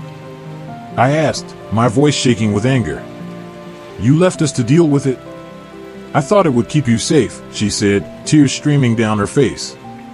I thought if I disappeared, Victor would follow me instead of coming after you and your dad. I left to draw him away. I didn't know what else to do. I stared at her, trying to make sense of it. All these years, I pictured her living some carefree life, maybe with a new family, new kids who weren't me. But now she was saying she'd been on the run, hiding from a man who wanted to hurt us. It was too much. I wanted to believe her, but it felt like a story, a convenient excuse to justify abandoning her daughter. Why didn't you tell Dad? I asked. He could have helped you. We could have faced it together. Your dad knew, she said, and my heart stopped. He knew about Victor. He didn't want you to grow up scared, so we agreed to keep it from you. When I left, he thought it was temporary, that I'd come back once Victor was gone. But Victor never stopped looking for me. I had to keep moving, keep hiding. I couldn't risk coming back. I felt like I'd been slapped. Dad knew? All those nights I cried myself to sleep, begging him to tell me why she left, and he knew? He let me think it was my fault, let me carry that weight, when he could have told me the truth. You're lying, I said, my voice trembling. Dad would have told me. He wouldn't have let me hate you all these years. I asked him not to, she said, her voice barely audible. I made him promise. I thought it was better for you to hate me than to live in fear of a man like Victor. I turned away, my hands clenched into fists. I couldn't look at her. The room felt too small, the air too thick. I wanted to scream, to break something, to make her feel the pain she'd caused. But all I could do was stand there, my mind spinning with questions. Was she telling the truth? Was Victor real, or was this just another lie to make herself feel better? And if Dad knew, why did he let me suffer? I don't believe you, I said finally, turning back to face her. You expect me to buy this story after 23 years of nothing? You could have called, written, something. You chose to let me think you didn't care. I did care, she said, her voice cracking. Every day, I cared. I have pictures of you, Ellie. From your school plays, your graduation. I was there, in the back, where you couldn't see me. I never stopped loving you. Her words hit me like a wave, pulling me under. She'd been there? Watching me grow up from a distance, like a ghost? I didn't know whether to feel comforted or violated. Then why didn't you come back? I asked, my voice breaking. If Victor was gone, why didn't you come home? Her face changed then, like a shadow passing over it. Because Victor isn't gone, she said quietly. He's still out there. And he knows I'm dying. Her words landed like a stone in my stomach. Victor isn't gone. He knows I'm dying. I stood there, staring at the frail woman in the hospital bed, my mother, who'd just turned my entire world upside down. The machines kept beeping, indifferent to the chaos she'd unleashed. I wanted to shake her, demand she explain what she meant, but my throat felt like it was closing. All I could manage was a choked, "What do you mean, he's still out there?" She looked at me, her eyes wide with something that looked like fear, or maybe guilt. "Ellie, I didn't want to drag you into this," she said, her voice trembling. "I thought I could keep you safe by staying away. But Victor, he's been watching. He always has. When I got sick, when I couldn't run anymore, he found me again. He sent me a letter a few weeks ago, saying he knew I was here, that he'd come for me. And for you." "For me?" My voice cracked, and I took a step back, my hands shaking. "Why would he care about me? I don't even know him." "Because you're mind expert." "System, mind," she said, her voice barely above a whisper. "You were his, in his mind. He never let go of that. He thinks you're his daughter, Ellie, even though you're not. He's obsessed. He's been following you, too, from a distance.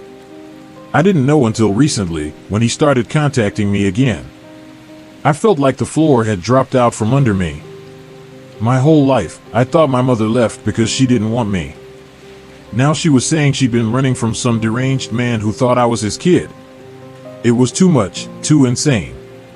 I pressed my hands to my temples, trying to keep my head from spinning. "You're telling me there's a stalker out there who's been watching me my whole life, and you didn't think to warn me? Not once in 23 years? I thought I was protecting you," she said, her voice breaking. "I thought if I stayed away, he'd focus on me. Your dad and I, we made a plan. I'd leave, draw Victor's attention, and your dad would keep you safe, keep you normal. We didn't want you growing up looking over your shoulder. But I messed it up, Ellie. I thought I could outrun him forever, but I couldn't. And now he's closer than ever." I laughed, a sharp, bitter sound. "Protecting me? I grew up thinking I wasn't enough for you. Do you know what that does to a kid? I spent years hating myself, thinking I drove you away. And Dad," my voice caught, the betrayal cutting deeper than I expected. "He knew about this guy and never told me?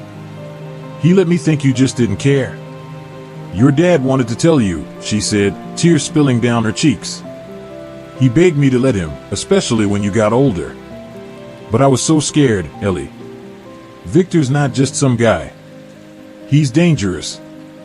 He's got money, connections, people who do anything for him. I thought if you knew, you'd live in fear. I wanted you to have a life, a real one, not one shadowed by him." I paced the small hospital room, my sneakers squeaking on the linoleum. My whole life felt like a lie. Dad's late nights, his quiet sadness, the way he checked the locks twice before bed, I thought it was just him being overworked, grieving. Now I wondered if he'd been watching for Victor, too. "So what now?" I asked, stopping to face her. "You're dying, and this guy's still out there, thinking I'm his kid? What am I supposed to do with that?" She reached for my hand, but I pulled back. Her touch felt like a violation, like she hadn't earned it. "I don't know," she admitted, her voice barely audible. "I just wanted you to know the truth before I'm gone. I thought maybe you could be ready, in case he comes for you." "In case?" I snapped. "You're telling me I might have a psychopath stalking me, and you're not even sure what he wants? What if he shows up at my door tomorrow? What then?" "I don't think he'd hurt you," she said, but she didn't sound convinced. "He's obsessed with the idea of you, Ellie. He thinks you're his legacy. He's been sending me things over the years, pictures of you at school, at the park, at your job. He's proud of you, in his own twisted way." My skin crawled. I felt exposed, like eyes were on me even now. "You've known he's been watching me, and you didn't tell me?" I was shouting now, and a nurse peeked in, but I waved her off. "You let some creep follow me, take pictures, and you didn't think I deserved to know?" "I was scared," she said, her voice breaking. "I thought if I told you, you'd confront him, or he'd escalate. I thought silence was safer." "Stop saying you were scared." I exploded. "You don't get to be the victim here. I was a kid, Mom. I needed you, and you left me to deal with your mess without even knowing it." She sobbed, her frail body shaking under the thin hospital blanket. "I'm sorry," she kept saying, like it could fix anything. "I'm so sorry, Ellie." I turned away, staring out the window at the gray parking lot below. My whole life, I'd built walls to keep her out, to protect myself from the pain of her abandonment. Now those walls were crumbling, and I didn't know who I was without them. Was she lying? Was Victor even real, or was this some desperate story to make me forgive her? But the details, the way her voice shook, the way her eyes avoided mine when she talked about him, felt too raw to be fake. "I need to think," I said finally, my voice flat. "I can't do this right now." I grabbed my purse and headed for the door, ignoring her soft plea to stay. I needed air, space, anything to make sense of this. As I walked down the hospital corridor, my phone buzzed. A text from an unknown number. "Ellie, we need to talk. I've been waiting a long time. V." My heart stopped. I stood in the middle of the hallway, people brushing past me, and stared at the screen. It was him. It had to be. The timing was too perfect, too chilling. I didn't reply, didn't know how. I just kept walking, faster now, like I could outrun the truth chasing me. I stumbled out of the hospital, my phone burning a hole in my hand. The text from V glowed on the screen, each word tightening the knot in my chest. "Ellie, we need to talk. I've been waiting a long time." I kept moving, my legs carrying me to my car on autopilot, but my mind was screaming. Was it really him? Victor? The man my mother swore had been watching me my whole life? Or was this some sick coincidence, a wrong number, a prank? I wanted to believe it was anything but what she described, but the timing, seconds after I'd left her room, felt like a trap snapping shut. I locked myself in my car and sat there, staring at the text. My first instinct was to call Tara, but my hands were shaking too much to dial. Instead, I shoved the phone into my purse and started the engine. I needed to get away from the hospital, from her, from the suffocating weight of her confession. The 2-hour drive home stretched out like a gauntlet, every passing car a potential threat. I kept checking my rearview mirror, half expecting to see someone following me, some faceless man with my mother's past in his eyes. When I got back to my apartment, I bolted the door and checked the windows, something I hadn't done since I was a kid waiting for Dad to come home from his late shifts. I poured a glass of wine, but it sat untouched on the counter as I paced, the letter and my phone side by side like evidence in a crime scene. I couldn't ignore the text, but replying felt like stepping into a lion's den. What did he want? Why now? And how the hell did he have my number? I finally called Tara, my voice shaking as I told her everything, Mom's story about Victor, the stalking, the pictures, and now the text. She was quiet for a long time, which wasn't like her. "Ellie," she said finally, her voice low and serious, "you need to go to the police. This guy sounds unhinged. If he's been watching you, if he's got your number, that's not something you ignore." "I don't even know if he's real," I said, sinking onto the couch. What if she's lying, Tara? What if this is just some story to make me feel sorry for her? Then why the text? Tara shot back. "You said it came right after you left. That's not a coincidence. Either she's telling the truth, or she's playing some twisted game, and either way, you need to protect yourself." She was right, but the idea of going to the police felt overwhelming. What would I even say? My mom, who abandoned me, says a man's been stalking me for years, and now he's texting me. I didn't have proof, just her word and a single vague message. I told Tara I'd think about it, but after we hung up, I couldn't sit still. I grabbed my laptop and started searching for anything I could find on Victor. No last name, no details, just a first name and my mother's story. I typed Victor plus, my mom's name, into every search engine I could think of, but nothing came up. No records, no news articles, nothing. It was like he didn't exist. But then I remembered what she'd said about his connections, his money. If he was as dangerous as she claimed, maybe he'd covered his tracks. I switched to searching my own name, looking for anything strange, old photos, mentions in places they shouldn't be. I found a few pictures from college events, a work profile from my job, but nothing out of the ordinary. Still, the idea that someone had been watching me, collecting moments of my life, made my skin crawl. I didn't sleep that night. Every creak in the apartment, every car passing outside, sent my heart racing. By morning, I was a mess, running on coffee and adrenaline. I called the hospital to check on my mom, half hoping she'd clarify something, anything, to make this make sense. The nurse said she was stable but weak, and when I asked if she'd had any visitors, the nurse hesitated. "There was a man yesterday," she said. "Older, well-dressed. He didn't give a name, just said he was a friend." She got upset after he left. My blood ran cold. "What did he look like?" I asked, gripping the phone.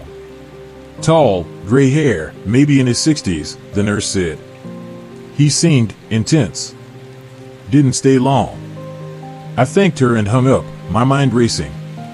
Was that Victor? Had he been there, right after I left? I looked at my phone again, the text still unanswered. I typed out a response, "Who are you?" but deleted it before sending. If it was him, I didn't want to engage. Not yet. I spent the day digging deeper, calling my dad's old friend, Mike, who'd known my parents before I was born. He was surprised to hear from me but didn't hesitate when I asked about my mom. "She was a good woman, Ellie," he said. "But she was scared, even back then. Your dad mentioned some guy from her past, said he was troubled. Never gave me details, though. Why didn't anyone tell me?" I asked, my voice breaking. Mike sighed. "Your dad wanted to protect you. He thought you'd have a better life not knowing. Guess he thought it was his job to carry that weight." I hung up feeling more lost than ever. Everyone had been protecting me, but all it did was leave me defenseless now. I couldn't keep running from this. I needed answers, and the only person who had them was lying in a hospital bed, slipping away. I decided to go back, but not alone. I called Tara and asked her to come with me. She didn't hesitate. We drove to the hospital the next day, Tara's steady presence keeping me grounded. When we walked into my mom's room, she looked worse, paler, smaller, like she was fading into the bed. Her eyes lit up when she saw me, but they dimmed when she noticed Tara. "Ellie," she whispered, "you came back." "I got a text," I said, holding up my phone. "From someone named V." "Is that him? Victor?" Her face went white, and for a moment, I thought she'd pass out. "He contacted you?" she asked, her voice trembling. "Oh, God, Ellie, I'm so sorry. I didn't think he'd move this fast." "Tell me everything," I said, my voice hard. "No more secrets. Who is he, and what does he want with me?" My mother's eyes widened, her frail hands clutching the hospital blanket like it could anchor her against the storm I'd just unleashed. Tara stood beside me, her arms crossed, her presence a silent reminder that I wasn't alone in this. The air in the room felt thick, the beeping of the machines a relentless metronome counting down the seconds we had left. I held up my phone again, the text from V glaring like a warning. "Talk," I said, my voice steady despite the chaos in my chest. "No more half-truths. Who is Victor, and why is he texting me?" She swallowed hard, her gaze flickering to Tara, then back to me. "I didn't want it to come to this," she said, her voice barely above a whisper. "I thought I could keep him away from you, even now. But Victor, he's relentless. He's been part of my life longer than you know, Ellie, and he's not the kind of man you can just walk away from." "Then tell me who he is," I said, leaning forward. "You said he's dangerous, that he's been watching me. How did he even find me? And why does he think I'm his daughter?" She took a shaky breath, her eyes distant, like she was seeing something I couldn't. "Victor was my first love, if you can call it that," she started. "I was 19, working as a waitress in a dive bar, when he came in. He was older, mid-30s, with this charisma that made everyone turn their heads. He'd tip big, tell stories, make me feel special. I was naive, Ellie. I thought he was my way out of a dead-end life. But once I was in, I saw who he really was. Tara shifted beside me, her jaw tight, but she didn't interrupt. I nodded for my mom to keep going. He was possessive, she continued. At first, it felt like love, constant calls, showing up at my work, wanting to know where I was. But then it turned dark. He'd get angry if I talked to other men, even customers. He'd follow me, show up at my apartment unannounced. When I tried to break it off, he got violent. Not with me, not at first, but with others. He'd hurt people who crossed him, friends, co-workers. I saw him beat a man half to death just for talking to me at a party. My stomach churned. I could picture it too clearly, a charming man with a monster underneath. So you left him, I said, trying to piece it together. But he didn't let go. She nodded, her face crumpling. I was pregnant with you when I finally got away. I moved across the state, changed my number, cut contact with everyone I knew. That's when I met your dad. He was kind, steady, everything Victor wasn't. He knew I was running from something, and when I told him about Victor, he didn't hesitate. He said he'd protect us, no matter what. We got married, had you, and for a while, I thought we were safe. But you weren't, I said, my voice flat. You said he found you. Yes, she whispered. When you were 6, he sent me a letter. No return address, just a note saying he knew where I was, that he'd never stopped looking.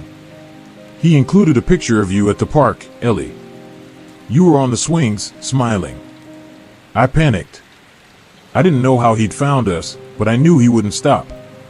Your dad wanted to fight, to go to the police, but Victor had connections, cops, lawyers, people who owed him. I didn't think we could win. So I made a choice. You ran, I said, the word bitter on my tongue. And left us behind. I thought it was the only way, she said, tears streaming down her face. I thought if I disappeared, he'd follow me instead of coming for you.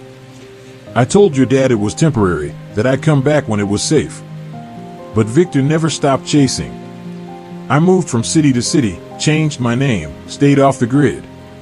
Every time I thought I was free, he'd find me again, a letter, a phone call, a stranger asking questions. I couldn't risk coming back, not while he was out there. I clenched my fists, trying to hold back the anger boiling inside me. And now? Why is he contacting me now? Because I'm dying, she said, her voice breaking. He knows I'm out of time, that I can't run anymore. He's always believed you were his, Ellie, even after I told him you weren't. He's delusional. He thinks you're his heir, his legacy. He's been watching you grow up, keeping tabs through his network. When I got sick, he saw his chance to get to you. Tara finally spoke, her voice sharp. This is insane. You're saying some psycho's been stalking Ellie her whole life, and you didn't warn her? You let her live in the dark while this guy was out there? I thought I was protecting her, my mom said, her voice desperate. I thought if she didn't know, she could live without fear. But I was wrong. I see that now.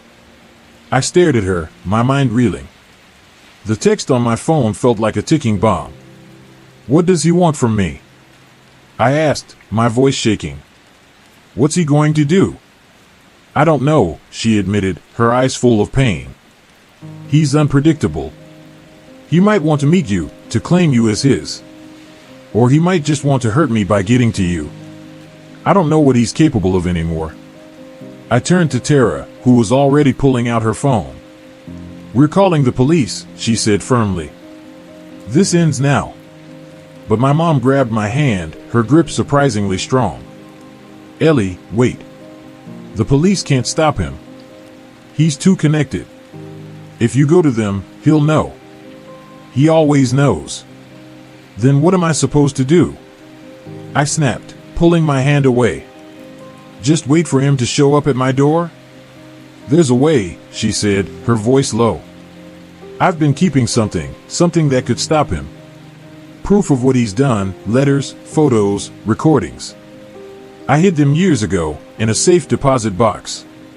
If you get them, you can use them to expose him, to make him back off. I stared at her, my heart pounding. You've had evidence this whole time and did nothing with it? I was scared, she said, her voice breaking. But you're stronger than me, Ellie. You always were. You can end this. I stared at my mother, her words echoing in my head like a bad dream I couldn't wake from. A safe deposit box? Evidence that could stop Victor? It sounded like something out of a movie, not my life. Tara's hand was on my arm, grounding me, but her eyes were locked on my mom, sharp with disbelief. You're telling me you've had proof of this guy's crimes for years, and you just sat on it? Tara said, her voice cutting through the room. You let him terrorize you, let him stalk Ellie, and you did nothing? My mom's face crumpled, her hands trembling as she clutched the hospital blanket. I was afraid, she said, her voice barely audible over the steady beep of the machines. Victor's not just some thug. He's powerful, Tara. He has people everywhere, cops, judges, men who'd do anything for money. I thought if I used the evidence, he'd find out before I could finish him. He'd come for me, for Ellie. I couldn't risk it. Couldn't risk it? I snapped, my voice shaking with anger and exhaustion. You risked me every day by not telling me. You let me walk around, clueless, while some creep was taking pictures, sending you letters, thinking I'm his kid. And now you're saying I have to clean up your mess? Ellie, I know I failed you, she said, tears streaming down her face. I failed you every day I stayed away. But I'm telling you now because I don't have time left. You're strong, stronger than I ever was. You can stop him. The evidence, it's enough to ruin him, to put him away for good. I paced the small room, my sneakers squeaking against the floor. My head was spinning. Part of me wanted to walk out, to leave her and her secrets behind, but that text from V was burned into my mind. I've been waiting a long time. He was real, and he was close. Ignoring this wasn't an option anymore. Where's the safe deposit box? I asked, my voice flat. And what's in it? She hesitated, glancing at Tara like she wasn't sure she should say more. Tara rolled her eyes. I'm not going anywhere, she said. Spill it. My mom nodded, swallowing hard. It's at First National Bank, in the city where we lived when you were born. The key's in a box under my bed at the motel I've been staying at. The evidence, letters Victor sent me, threatening you. Photos of him with people he worked with, dangerous people. And a recording of him admitting to things he did, things that could put him in prison for life. What kind of things?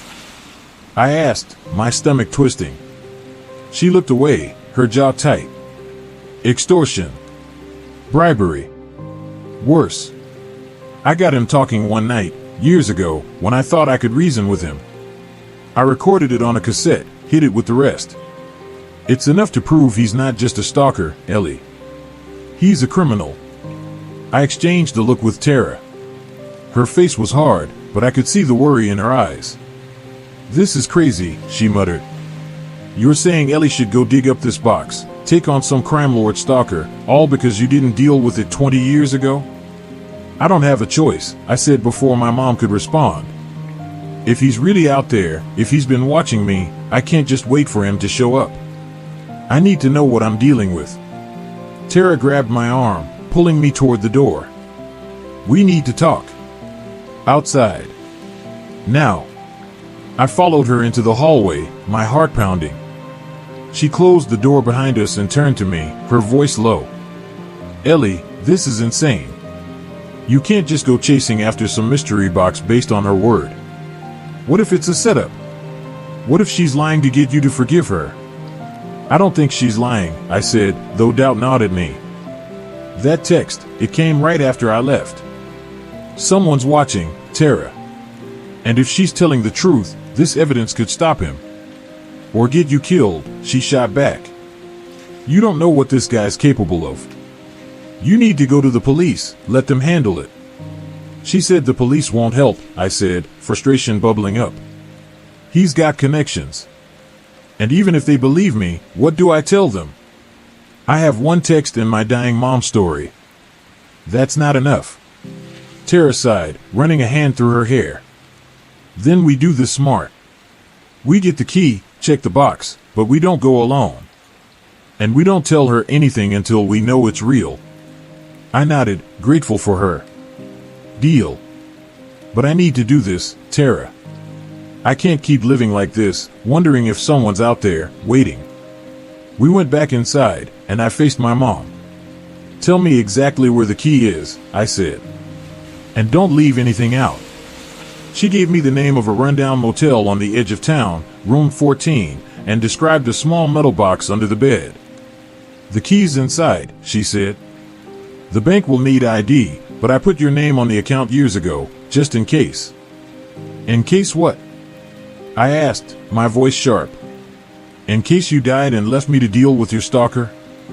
She flinched but didn't answer. I grabbed my purse, Tara already heading for the door. We'll be back, I said, though I wasn't sure I meant it. The motel was as grim as I'd imagined, peeling paint, flickering neon sign, the kind of place you'd expect to find in a true crime podcast. Room 14's door was unlocked, which set my nerves on edge.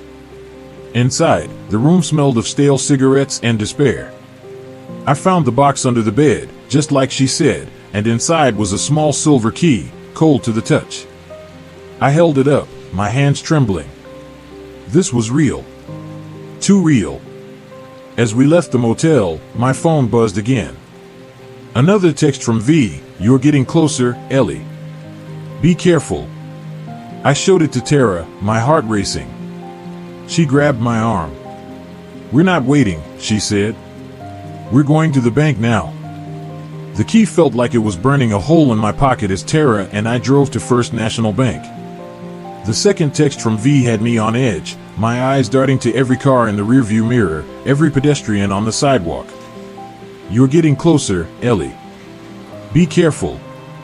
The words looped in my head, each one tightening the knot in my chest. Tara was silent, her hands gripping the steering wheel, but I could see the tension in her jaw. She was as freaked out as I was, even if she wouldn't admit it. "Do you think he's watching us right now?" I asked, my voice barely above a whisper. Tara glanced at me, her eyes hard. "If he is, he's not gonna like what happens when we get that evidence. We're ending this, Ellie. Today." I nodded, trying to borrow her confidence, but my hands wouldn't stop shaking. The bank was in the heart of the city, a towering glass building that looked out of place against the gray sky. We parked in the lot and sat for a moment, scanning the area. No one seemed out of the ordinary, just people rushing to work, a delivery guy on a bike, a woman pushing a stroller. But I couldn't shake the feeling that someone was out there, waiting. Inside, the bank was quiet, the kind of sterile calm that made every sound feel amplified.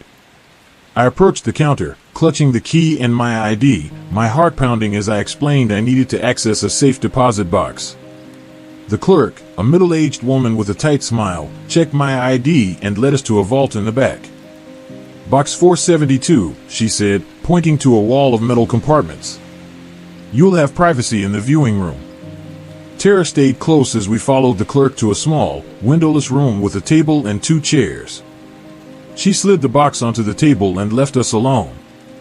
The box was heavier than I expected, cold and solid, like it was holding more than just papers. I hesitated, the key hovering over the lock. "What if it's not what she said?" I whispered. "What if there's nothing here?" "Then we go to the police with what we have," Tara said firmly. "But open it, Ellie. You need to know." I turned the key, the lock clicking open with a sound that echoed in my chest. Inside was a manila envelope, worn at the edges, and a small cassette tape labeled V, 2001. My hands trembled as I opened the envelope, spilling its contents onto the table. Letters, dozens of them, written in tight, angry handwriting. Photos of a man, tall, dark-haired, with a smile that didn't reach his eyes, posing with other men in suits, some in shadowy backrooms, others outside what looked like warehouses. And then there were the pictures of me. Me at 6, on the swings. Me at 12, walking to school. Me at 18, at my high school graduation, unaware of the camera. My stomach lurched. "Oh my God," Tara whispered, picking up one of the photos. "This is him. It has to be." I couldn't speak. I sifted through the letters, my eyes catching phrases that made my blood run cold. You can't hide forever, Sarah. She's mine, not his. I'll take her when I'm ready.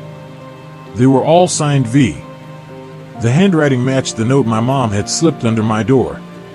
I felt sick, violated, like my life had been a stage for someone else's obsession. The cassette tape was the last piece. There was no player in the room, but I clutched it tightly, knowing it held the recording my mom had mentioned, Victor's voice, admitting to crimes. We need to listen to this, I said, my voice shaking. But not here. Tara nodded, already gathering the evidence. We take this to the police, Ellie. This is enough to nail him. Letters, photos, a recording? He's done. But as we stuffed everything back into the envelope, my phone buzzed again. Another text from V, you found it. Good girl. Meet me at the diner on 5th Street, 8 p.m. Come alone, or I disappear for good. I showed it to Tara, my heart racing. No way, she said, her voice fierce. You're not meeting this creep. We go to the police now. What if he's serious? I said, panic creeping in. What if he disappears, and we never find him? He's been watching me my whole life, Tara. I can't live like this, always looking over my shoulder. She grabbed my shoulders, forcing me to look at her. You're not alone in this, okay? We'll figure it out together. But meeting him is a trap. You know that. I nodded, but my mind was spinning. Part of me wanted to face him, to look into the eyes of the man who'd haunted my life, to demand answers. But Tara was right, it was too dangerous. We left the bank, the envelope and tape hidden in my purse, and drove straight to the police station. My hands were sweating as we walked inside, the weight of the evidence pressing against my chest. The officer at the desk listened as I explained everything, my mom's story, Victor, the texts, the safe deposit box. He raised an eyebrow when I showed him the photos and letters, but when I mentioned the cassette, he called over a detective. This is serious, the detective said, a woman named Martinez with sharp eyes and a no-nonsense tone. We'll need to verify everything, but if this checks out, we can move fast. Do you know where this Victor is now? I showed her the latest text, and her face hardened. He's bold, she said. We can set up a sting at the diner, but you're not going anywhere near it. Let us handle him. I agreed, but as we left the station, a new fear settled in. What if Victor knew I'd gone to the police? What if he was watching, waiting for his chance? Tara drove us back to my apartment, but I couldn't shake the feeling that we were being followed. When we got inside, I locked the door and checked the windows, my nerves frayed to the breaking point. That night, I couldn't sleep. The cassette sat on my coffee table, taunting me. Tara stayed over, insisting we listen to it together. We found an old cassette player in my closet, a relic from Dad's things, and hit play. Victor's voice filled the room, smooth and chilling, admitting to bribery, extortion, even a murder he'd covered up. My mom's voice was there too, shaky but determined, leading him into the confession. It was real. It was enough. But as the tape ended, my phone buzzed again. You shouldn't have gone to the cops, Ellie. I'm disappointed. The text lit up my phone screen, and my heart stopped. You shouldn't have gone to the cops, Ellie. I'm disappointed. I stared at it, the words blurring as my pulse pounded in my ears. Tara snatched the phone from my hand, her face pale. He knows, she whispered, her voice tight with fear. How the hell does he know we went to the police? I couldn't answer. My mouth was dry, my thoughts a jumbled mess. The cassette tape had just finished playing, Victor's chilling voice still echoing in my head, confessing to crimes that made my skin crawl. And now this, proof he was still watching, still one step ahead. I felt like a mouse in a trap, the walls closing in. Tara was already on her feet, pacing my small apartment. We need to call that detective, she said, grabbing her own phone. Martinez. She said they'd set up a sting at the diner. If he knows we went to the cops, he might not show up, but they need to know about this text. I nodded, but my hands were shaking so badly I could barely hold my phone. What if he's outside? I said, my voice barely audible. What if he's here, right now? Tara stopped pacing and looked at me, her eyes fierce. Then we don't give him the chance to get closer. Lock the windows, check the door. I'm calling Martinez. While Tara dialed, I moved through the apartment like a ghost, double-checking the locks, pulling the curtains tight. Every shadow outside felt like a threat, every creak of the floorboards a footstep. I kept seeing those photos from the safe deposit box, me as a kid, oblivious, smiling at the camera that shouldn't have been there. He'd been watching me my whole life, and I'd never known. The violation of it made my stomach churn. Tara's voice snapped me back. Detective Martinez? It's Tara, Ellie's friend. He sent another text. He knows we went to the police. She paused, listening, then nodded. Okay. Yeah, we're at her apartment. We're not going anywhere. She hung up and turned to me. She's sending a patrol car to sit outside until they can track the number. They're still setting up at the diner for tonight, just in case he shows. But she said to stay put and keep the doors locked. I sank onto the couch, clutching the manila envelope from the bank. The letters, photos, and cassette tape were all we had, but they felt like a ticking bomb. What if he doesn't show at the diner? I asked. What if he comes here instead? Then the cops will handle it, Tara said, but her voice wavered. She sat next to me, her hand on my knee. We're not alone in this, Ellie. You did the right thing, getting the evidence to the police. This guy's not invincible, no matter what your mom thinks. My mom. The thought of her lying in that hospital bed, weak and fading, brought a fresh wave of anger.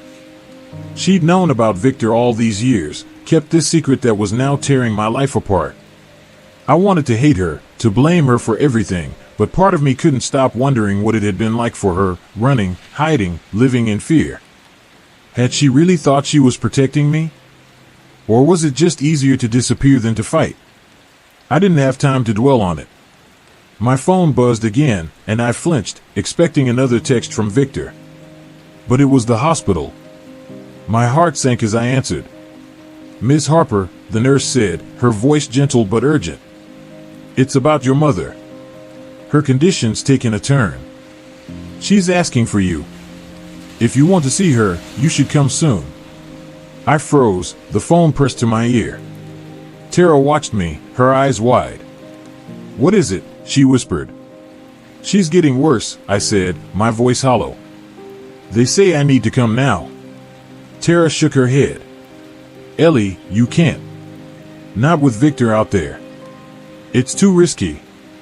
She's dying, I said, the words catching in my throat. I don't know if I can forgive her, but I need to see her. One last time. Tara looked torn, but she nodded. Fine. But I'm driving, and we're telling Martinez where we're going. No chances. We called the detective, who wasn't thrilled but agreed to have a patrol car follow us to the hospital. The drive felt endless, the city lights blurring past as my mind raced. I kept thinking about my mom's story, the evidence, Victor's texts. What if I got to the hospital and she was already gone? What if Victor was waiting there? The patrol car behind us was a small comfort, but it didn't erase the fear clawing at my chest. When we reached the hospital, the nurse met us at the entrance. She's conscious, but she's weak, she said, leading us to room 312. She's been talking about you nonstop. My mom looked even smaller than before, her skin almost translucent against the white sheets. Her eyes fluttered open when I walked in, and a faint smile crossed her face. Ellie, she whispered. You came. I stood at the foot of her bed, Tara beside me, the envelope still clutched in my hands. I got the evidence, I said, my voice steady despite the storm inside me. The police have it. They're setting up a sting for Victor tonight. Her eyes widened, a mix of relief and fear. You found it, she said, her voice breaking. You're so brave, Ellie. I knew you could do it. I'm not doing it for you, I said, the words spilling out before I could stop them. I'm doing it for me. For Dad. For the life you took from us. She nodded, tears slipping down her cheeks. I know, she said. I don't deserve your forgiveness. But I need you to know I loved you. Every day, I loved you. I wanted to scream, to tell her it wasn't enough, but the words wouldn't come. Instead, I sat beside her, the envelope in my lap, and let her talk. She told me about the years she'd spent running, the nights she'd cried herself to sleep, the times she'd almost come back but stopped herself, afraid of Victor. I listened, torn between anger and grief, until her voice grew too weak to continue. As the machine slowed, I took her hand, just for a moment. I don't know if I can forgive you, I said, my voice breaking. But I'm here. She smiled, a small, fragile thing, and then she was gone. The room was quiet, the beeping replaced by a flat, endless tone. Tara pulled me into a hug as I sobbed, the weight of everything crashing down. But it wasn't over. As we left the hospital, my phone buzzed again. You're too late, Ellie. See you at the diner. The text flashed on my screen, and I froze in the hospital parking lot, the cold night air biting at my skin. You're too late, Ellie. See you at the diner. My mom's death was still sinking in, her final words, I loved you, echoing in my head, and now Victor was taunting me again. Tara grabbed my arm, her eyes wide as she read the message over my shoulder. He knows you're here, she said, her voice tight. We need to call Martinez. Now. I nodded, my hands shaking as I dialed the detective's number. The patrol car was still parked nearby, its lights a faint comfort in the dark. Martinez picked up on the second ring. Ellie, you okay? She asked, her voice sharp with concern.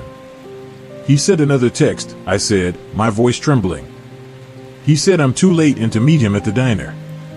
My mom, she's gone. She just passed.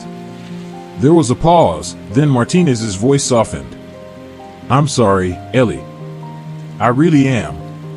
But you need to stay away from that diner. We're set up there, ready to take him if he shows. You and Tara get somewhere safe, your apartment, a friend's place. The patrol car will follow you. Don't engage with him, no matter what he texts. I agreed, but as I hung up, a sick feeling twisted in my gut. Victor knew too much, where I was, that I'd gone to the police, that my mom was gone. It was like he was everywhere, a shadow I couldn't shake. Tara pulled me toward her car, her face set in determination. We're going to my place, she said. It's closer, and he won't know to look there. Let's move. The drive to Tara's apartment was tense, the patrol car trailing us through the city's empty streets. I kept checking my phone, expecting another text, but it stayed silent. The envelope with the evidence, letters, photos, the cassette, was still in my purse, a heavy reminder of what we were up against. I couldn't stop thinking about my mom's last moments, her frail hand in mine, the way she'd looked at me like I was her only redemption. I didn't know if I'd forgiven her, but the anger I'd carried for years felt different now, tangled with grief and questions I'd never get to ask. Tara's apartment was a small, cluttered sanctuary, filled with books and plants and the faint smell of lavender. She locked the door behind us and checked the windows, her movements quick and deliberate. You're staying here tonight, she said, handing me a glass of water I didn't drink. No arguments. I nodded, sinking onto her couch. What if he doesn't show at the diner? I asked, my voice barely above a whisper. What if he comes for me instead? Then the police will handle it, Tara said, but her eyes betrayed her worry. She sat beside me, her phone out, texting Martinez for updates. They've got his description from the photos, and the cassette is being processed. If he's as connected as your mom said, this evidence could bring down his whole network. I wanted to believe her, but Victor's texts felt like a noose tightening around my neck. I pulled out the envelope and spread the contents on the coffee table, needing to do something, anything, to feel less helpless. The letters were the worst, page after page of Victor's obsession, his threats, his twisted claim to me. One letter, dated 10 years ago, made my blood run cold. She's growing up just like you, Sarah. I'll be there when she's ready. I shoved it away, my hands trembling. Tara picked it up, her face darkening. This guy's sick, she said. But he's not untouchable. The police have everything they need now. He's done, Ellie. Before I could respond, my phone buzzed. I flinched, expecting another text from Victor, but it was Martinez. He didn't show at the diner, she said when I answered. But we traced the texts to a burner phone purchased locally. We're closing in. Stay with your friend, and don't open the door for anyone but the patrol officer. We'll call with updates. I relayed the message to Tara, who nodded but didn't relax. He's playing games, she said. Trying to scare you. Don't let him win. But he was winning. Every text, every moment of uncertainty, was eating away at me. I kept seeing my mom's face, her desperate plea to end this, and I wondered if she'd known it would come to this. Had she sent me to the safe deposit box knowing it would draw Victor out? Was this her final act of protection, or had she just passed her burden to me? Hours passed, the night stretching on endlessly. Tara made tea, but it sat cold on the table as we waited for Martinez's next call. Around 2 a.m., it came. We got him, she said, her voice triumphant. Victor Hale. Picked him up at a motel across town, thanks to the burner phone's GPS. He's in custody, Ellie. We're matching the letters to his handwriting and pulling his records. The cassette is gold, his voice is clear, and it ties him to at least 3 open cases. You did good. I let out a breath I didn't know I'd been holding, tears prickling my eyes. He's really gone? I asked, my voice shaking. He's not going anywhere, Martinez said. We'll need you to come in tomorrow to give a formal statement, but for now, you're safe. Get some rest. I thanked her and hung up, my hand still trembling. Tara pulled me into a hug, and I let myself cry, for my mom, for Dad, for the years I'd lost to secrets and fear. Victor was gone, but the weight of everything didn't lift.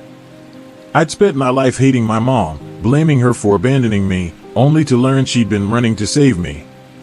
And Dad, he'd carried her secret, protecting me in his own quiet way, even when it broke him. The next morning, I went to the police station, the envelope in hand. Martinez walked me through the evidence, confirming Victor's identity, a wealthy businessman with a rap sheet hidden behind layers of influence.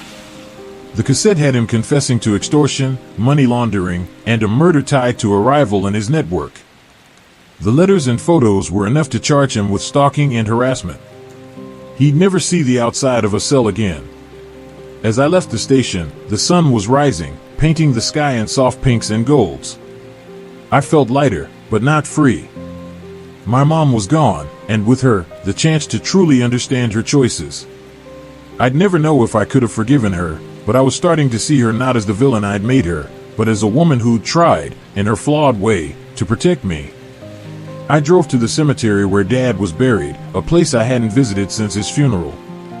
I sat by his grave, the grass cool under my hands, and told him everything, Victor, the evidence, Mom's death. You should have told me, I whispered, tears falling. But I get it now. You were keeping me safe. I left a single flower on his grave, a promise to move forward, not as the broken girl who'd lost her family, but as someone who'd faced the truth and come out stronger. Story 7. They mocked me for still wearing my wedding ring, until the estate lawyer played my late wife's final video. I was still wearing my wedding ring the day they laughed at me. Not a chuckle. Not a sympathetic smile. They laughed, loud enough for the whole room to hear. It was supposed to be a quiet Sunday brunch after the memorial service, one of those awkward gatherings where grief is dressed up in polite conversation and weak coffee. My late wife, Emily, had only been gone for 6 months, and I was still stumbling through life like someone had cut the floor out from under me. Her family insisted on keeping in touch, which sounded nice on paper, but in reality felt like they were checking to make sure I was handling her things properly. They'd been circling me like vultures, not physically every day, but with phone calls, messages, little comments about the house and what she would have wanted. I knew what they were really after. That morning, I had barely touched my food. My fingers were curled around my coffee mug, my thumb resting on the smooth gold band I hadn't taken off since the day Emily put it on my hand 32 years ago. The ring felt heavier since she died. Like it carried not just the memory of her, but the weight of all the years we'd had, and the years we wouldn't. I guess I didn't realize they'd noticed me absent-mindedly touching it. Until I heard her sister's voice, loud, syrupy sweet, but dripping with that passive-aggressive tone she had perfected. "Still wearing the ring, huh? Guess someone's not ready to move on." Her husband snorted. Then her other sister, the one who always managed to turn every conversation into a joke about somebody else's quirks, chimed in, "Or maybe he just thinks it'll make him look more loyal. Makes the next lady think he's tragic and mysterious." The laughter that followed wasn't just cruel, it was cutting. Like they'd taken a scalpel to something raw and exposed inside me. I didn't say anything. I never do, not right away. It's an old habit. My father used to tell me that when you're angry, you either let it spill all over the floor, or you let it simmer until you know exactly where to pour it. I've lived my whole life with a slow boil. But inside, my hands were shaking. Emily had been gone barely half a year, and they were already treating my grief like a bad fashion choice. What they didn't know, what none of them knew, was that there was a reason I wore that ring. And it wasn't because I was clinging to the past or trying to look noble. It was because of something Emily told me the night before she died. That last night in the hospital, she could barely talk. Every breath sounded like it cost her. But she had taken my hand, the one with the ring, and whispered, "Don't let them rewrite me, Tom. Promise me." At the time, I thought she was talking about her life story, the way people tend to smooth over the rough edges after someone dies, painting them as saints or sinners depending on convenience. But later, after she was gone, I started to realize she meant something more. And the more her family talked, the more I began to understand. Emily's parents had both passed years ago, but her two sisters and their families were still very much alive, and very much entitled. Over the years, I'd seen them treat Emily like a bank account with a pulse. She'd lent them money more times than I could count, bailed them out of debt, even let her younger sister live with us for nearly a year rent-free. She never told me everything they asked for. She knew I'd be furious, but I knew enough. Enough to recognize the pattern. In the weeks after the funeral, they had been relentless. Asking about the will, about her jewelry, about whether we had considered selling the house. They never said it was always we, like they had some stake in the life Emily and I had built. And here they were now, laughing at me. Like I was some pathetic widower who didn't know when to let go. I remember setting my coffee down carefully. I looked at each of them in turn. I wanted to tell them exactly what Emily would have said if she'd been there, that grief wasn't a performance, that marriage doesn't end just because someone's heart stops beating. But I didn't. Instead, I said something that made their laughter die in their throats. She wanted me to keep it on. Silence. The clinking of a fork somewhere down the table. Her eldest sister frowned. "What do you mean?" I didn't answer. Not because I didn't have one, but because I could feel that familiar slow boil rising in me again. I wasn't ready to spill it. Not yet. 2 weeks later, I got the call from the estate lawyer. There were final matters to settle. Apparently, Emily had left something that needed to be handled in person. I assumed it was paperwork. Maybe some old insurance policy or a trust. What I wasn't expecting was to be ushered into a conference room, with both of her sisters sitting on one side of the table, the lawyer on the other, and a small, black USB drive sitting in the center like a loaded gun. The lawyer cleared his throat. "This," he said, "is a video recorded by Emily about a month before she passed. She requested that it be played only when all relevant parties were present." My heart stopped. A video? She hadn't told me anything about recording one. The lawyer glanced at me, then at them. "Are we ready to proceed?" Her sisters were leaning forward like they were about to watch a home movie, maybe something sentimental they could post about on Facebook for sympathy points. I was frozen. Part of me wanted to tell him to stop, that whatever Emily had to say was meant for me alone. But then I remembered her words, "Don't let them rewrite me." So I nodded. The lights dimmed. The screen flickered to life. And then Emily appeared, pale, thinner than I'd ever seen her, but with those same sharp, unflinching eyes. Her first words made everyone in that room sit back in their chairs. "If you're watching this, I'm gone. And if you're here, that means I have something to say to you directly." Her voice was weaker than I remembered, but her tone had that same steel she used when she was laying down a boundary, the kind she rarely needed with me, but often with them. Emily's gaze shifted directly into the camera, and for a moment, it felt like she was staring straight through the screen, straight through time. "To my sisters," she began, "I know what you've been telling Tom. I know the calls, the messages, the little digs about the house and the money. I'm not naive. I've spent my whole life trying to help you both, even when it hurt me, even when it cost me things I'll never get back. But this time, you're not getting your way." Across the table, her younger sister, Claire, shifted in her seat, a tight little smirk forming, like she thought this was still going to turn in her favor. Her older sister, Diane, just folded her arms. Emily continued, her breathing shallow but her words deliberate. "Tom is the sole beneficiary of my estate. Every account, every asset, every piece of property, it all belongs to him. That's my choice. Not yours. And before either of you try to twist this into some sob story about being left out, let me remind you, you've already taken more from me than you'll ever admit." Claire's smirk faltered. Emily paused to catch her breath, the oxygen tube barely visible against her cheek. "I lent you money, both of you, more times than I can count. I paid for your bills, your rent, even your children's school fees. And I never asked for it back, because I thought family meant giving without keeping score. But what I got in return was resentment when I couldn't give more. I could feel my hands clenching into fists on the table. This was the first time I was hearing all of it laid out. She'd told me bits and pieces, but never the full scope. And Tom," she said, and her eyes softened, "I know you'd never tell them this yourself, but you've been patient beyond reason. You've let them walk into our home, raid our kitchen, borrow our car, and you never once asked for thanks. You wore the burden of being the quiet one so they could keep telling themselves they were the victims." My throat tightened. I kept my eyes on the screen, but I could feel the heat from Diane's glare across the table. Emily straightened a little in her hospital bed, her voice regaining a flicker of the authority I'd always admired. "So let me be perfectly clear, the house is not for sale. The accounts are not up for negotiation. The jewelry stays where Tom decides it stays. And if either of you try to fight him, you'll be fighting me, and I've documented everything." She reached beside her bed and held up a thick folder, its edges frayed from use.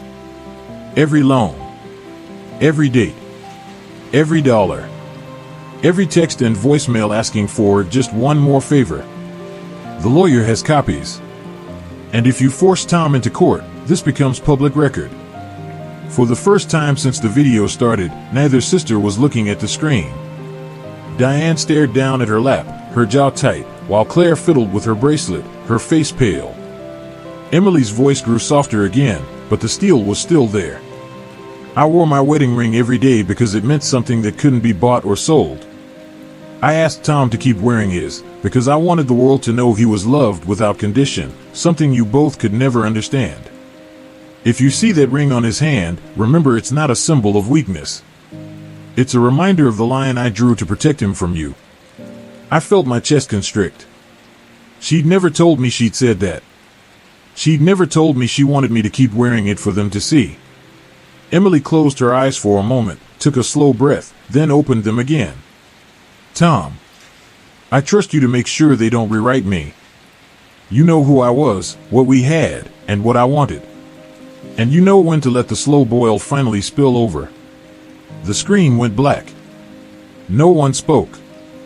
The only sound was the faint hum of the air conditioning in the conference room. The lawyer cleared his throat. "As you heard, Emily's will is explicit. There's no legal ambiguity here. But I wanted you all to witness this together so there would be no misunderstandings." Claire's voice cracked when she finally spoke. "She didn't mean. She meant every word," I cut in. My voice was calm, but it felt like fire was running under my skin. "And if either of you think I'm going to pretend she didn't, you're wrong." Diane looked up at me then, her eyes sharp. "You think this makes you some kind of hero?" You think keeping all of this is what she would have wanted? I leaned forward, meeting her glare with my own. No. I think doing exactly what she asked me to do is what she wanted. And I'm going to do it. The lawyer pushed the folder toward me. Mr. Reynolds, these are the originals. Keep them safe. I took it without breaking eye contact with either of them. For a long moment, no one moved. Then Claire stood abruptly, muttering something under her breath, and walked out. Diane followed, her heels clicking against the tile, not looking back. When the door closed, I let out the breath I didn't realize I'd been holding. That was the day I stopped just wearing the ring for Emily. I started wearing it as a warning. The weeks after that meeting felt quieter. Not peaceful, not yet, but the air had shifted. For the first time since Emily passed, her sisters weren't calling every other day. No texts asking about stopping by to look at something of hers. No veiled suggestions about what she would have wanted. But I knew better than to think it was over. People like Diane and Claire didn't just slink away because they'd been told no, they went silent because they were regrouping. The first sign came 2 Saturdays later. I was in the garage, sorting through a stack of old boxes from the attic. They were mostly mine, old fishing gear, college yearbooks, a few tools, but tucked between them, I found one of Emily's battered floral tins. I recognized it instantly.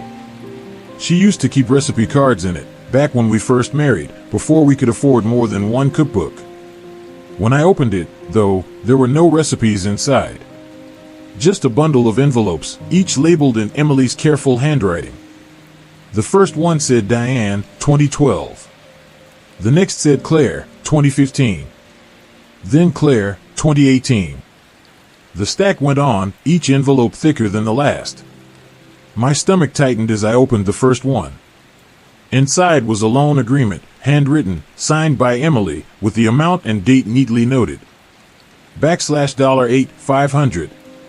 In the corner, in tiny print, she'd written, unpaid. The next envelope? $12,000. The one after that? $4 200, plus an IOU for utilities while staying here. All unpaid. It was the paper trail she'd mentioned in the video, the one she said she'd been keeping for years. I ran my fingers over the ink, feeling her presence in every stroke of her pen. She'd been meticulous. Careful. Like she knew someday this might be the only proof left. I stacked them back into the tin and locked it in my desk drawer. That night, I couldn't sleep. Not because of the money, I'd known it was a lot, even if I didn't know the exact numbers, but because of the betrayal it represented. Emily had spent years quietly sacrificing for them, and they had the audacity to stand in my kitchen after her funeral and laugh at me for holding on to her. The slow boil was getting hotter. By the following week, I got my confirmation that they weren't done.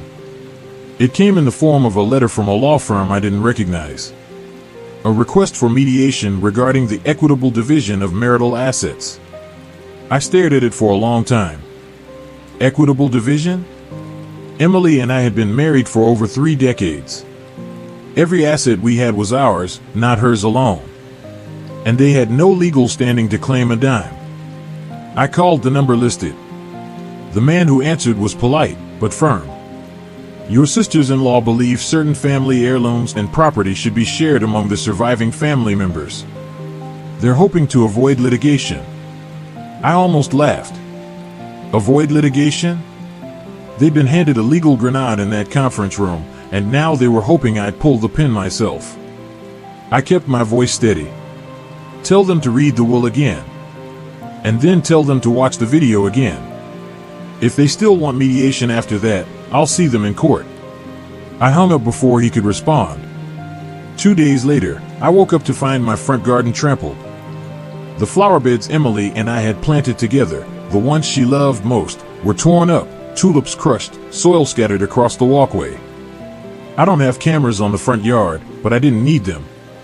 I knew exactly who it was. That's when I decided enough was enough.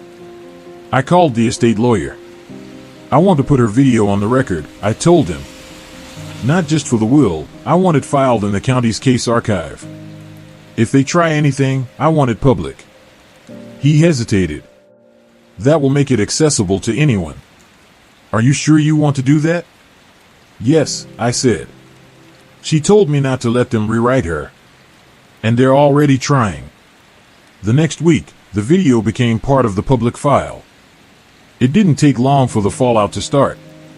Diane's oldest son called me, furious. "Why would you humiliate my mom like that?" he shouted. "Do you know what people are saying?" I almost told him the truth, that his mother had humiliated herself long before the video ever saw daylight, but I held back. "Your mom made her own choices," I said simply. "And your aunt wanted the truth to be known." The silence on the line told me he understood, even if he didn't like it. Claire, on the other hand, went quiet again. Too quiet. And if there was one thing I'd learned, it was that her silence always meant she was planning something. I just didn't expect her plan to come knocking on my door. It was a Thursday evening when I heard it, a hard, insistent pounding. When I opened the door, Claire was standing there, rain dripping from her hair, eyes blazing. "You think you've won?" she hissed. "You think a stupid video changes what's mine?" I stepped aside, blocking the doorway with my body. "Nothing here is yours." She smiled then, but it wasn't pleasant. "You might want to check your mail in the morning." Then she turned and walked away, her heels clicking against the wet driveway. I didn't sleep that night either. And when morning came, and I opened my mailbox, I realized why. Inside was a manila envelope. No return address. Inside that, a stack of photographs. Of Emily. With a man I'd never seen before. At first, my brain couldn't process what I was looking at. The photographs weren't grainy or vague, they were clear, candid shots.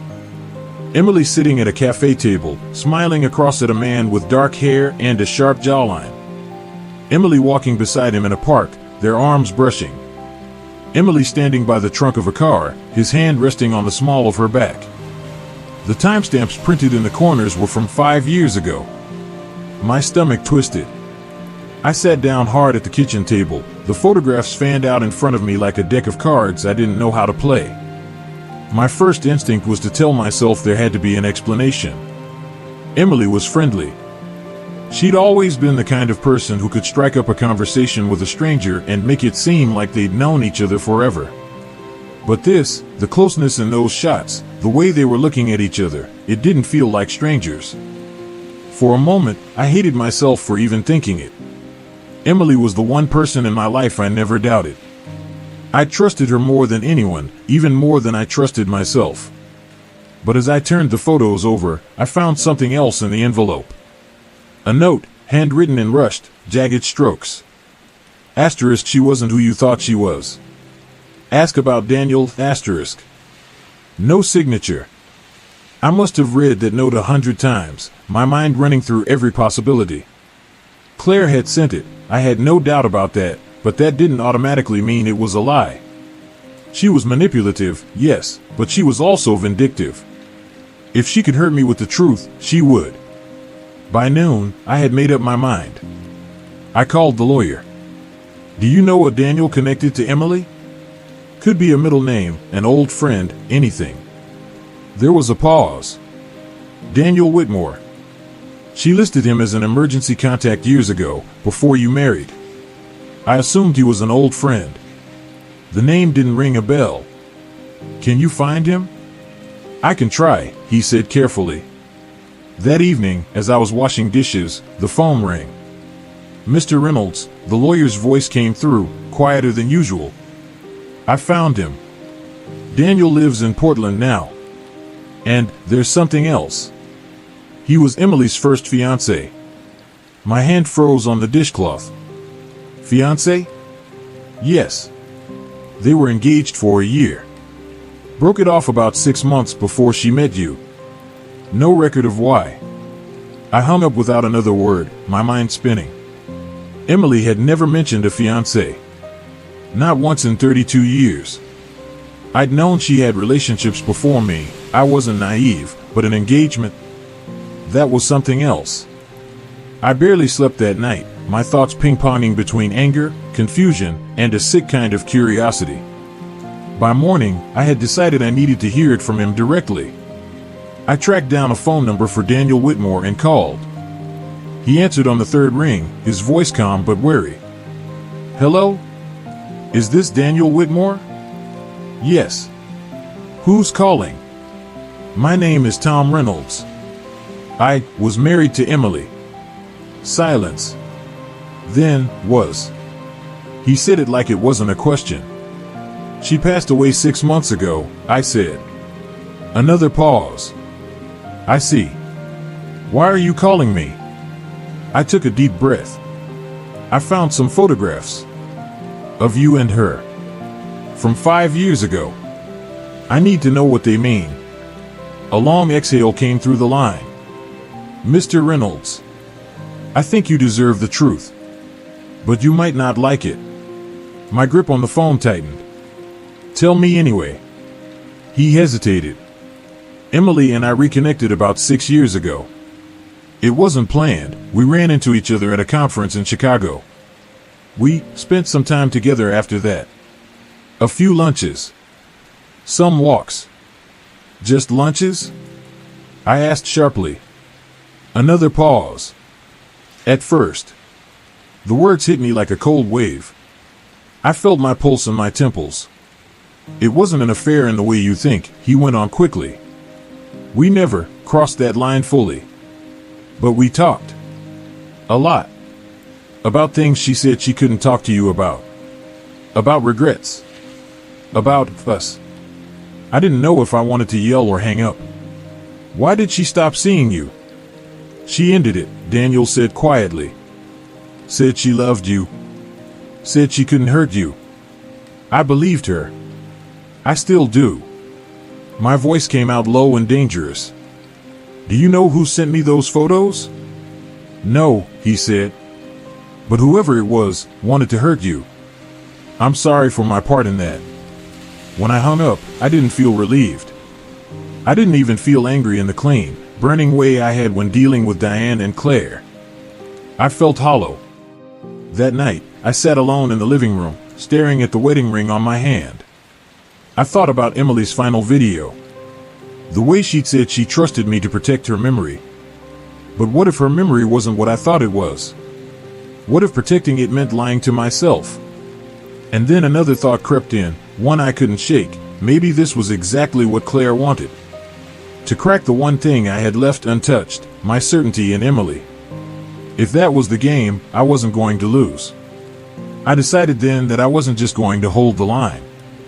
I was going to end this. The next morning, I didn't waste time.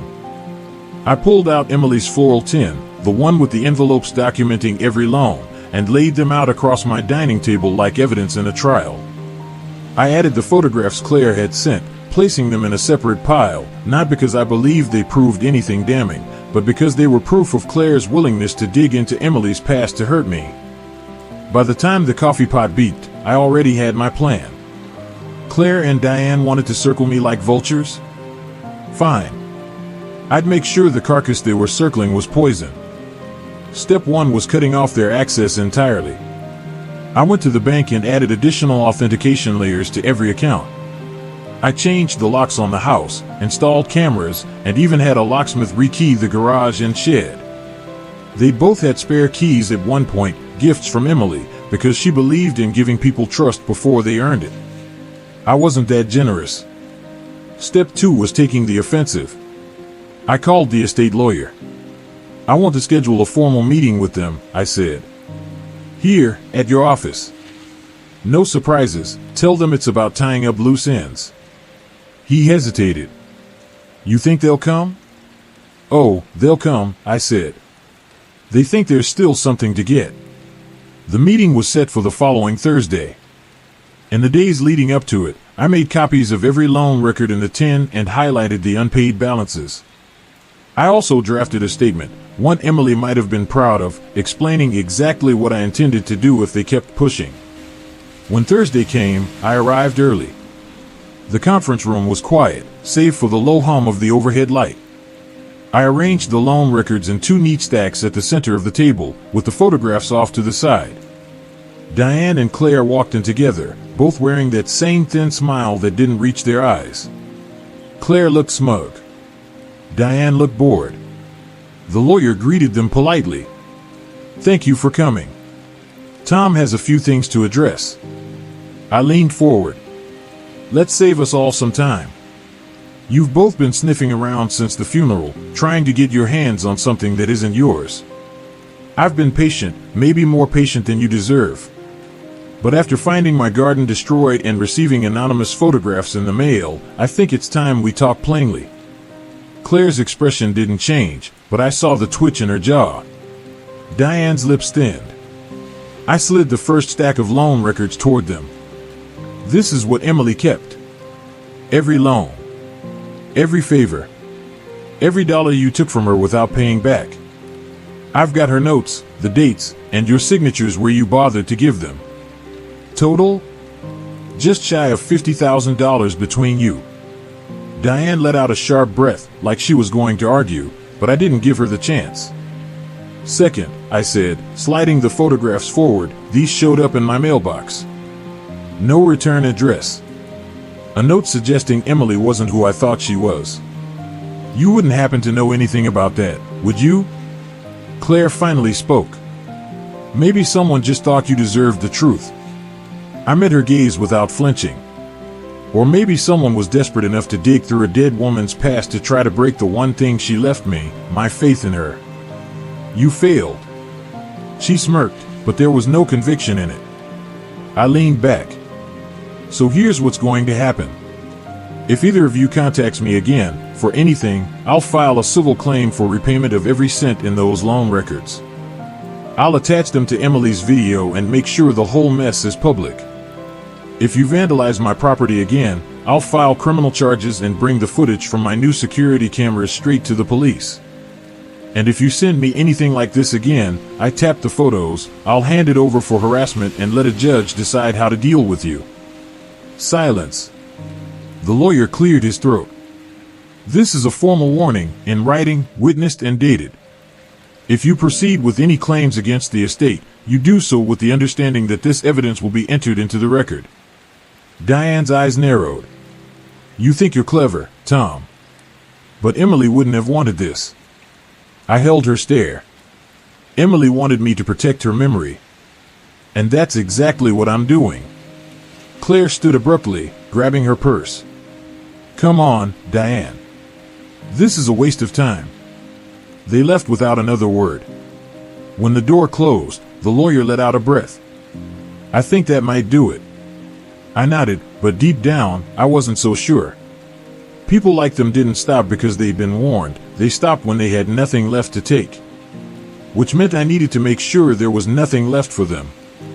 That night, I opened Emily's tin again, and for the first time, I started thinking about how to use it, not as a shield, but as a weapon. I didn't sleep that night.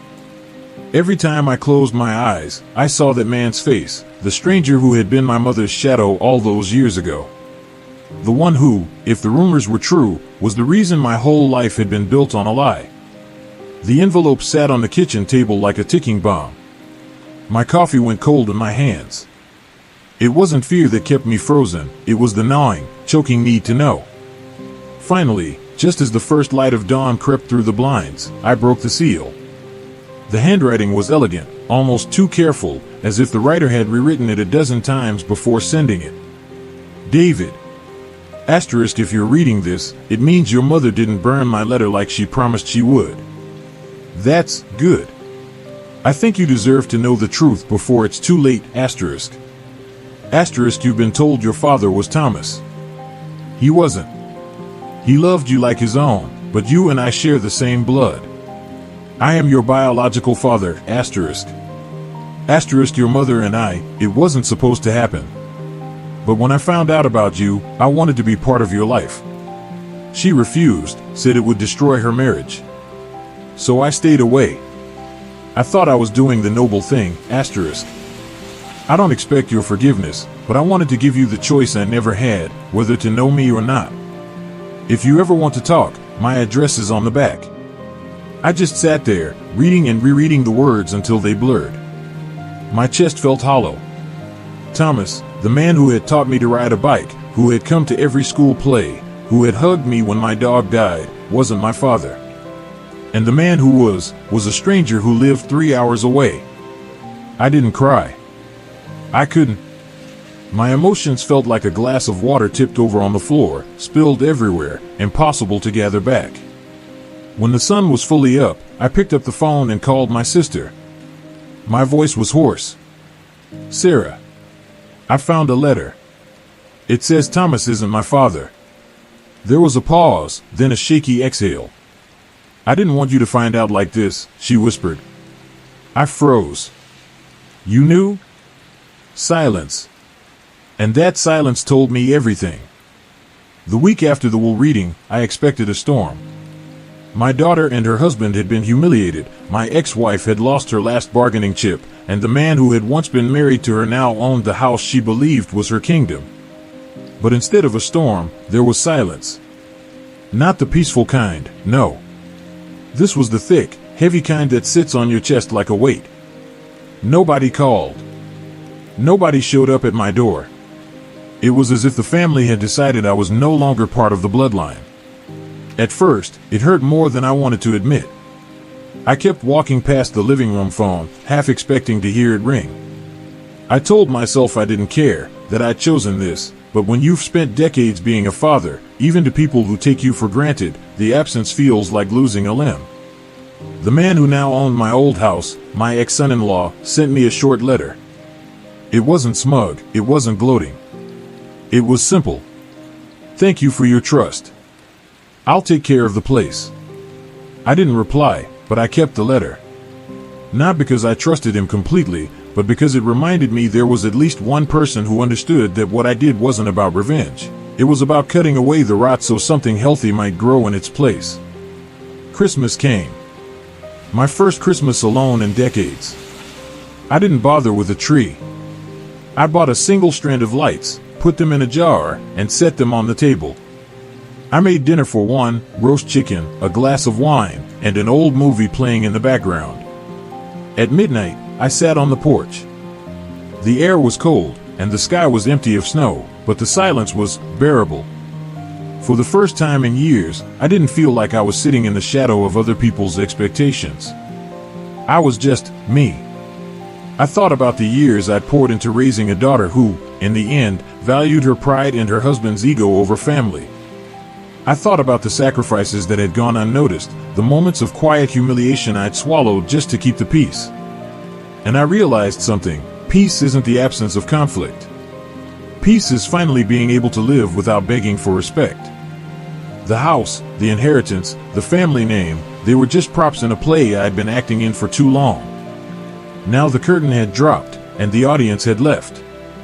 I was free to leave the stage.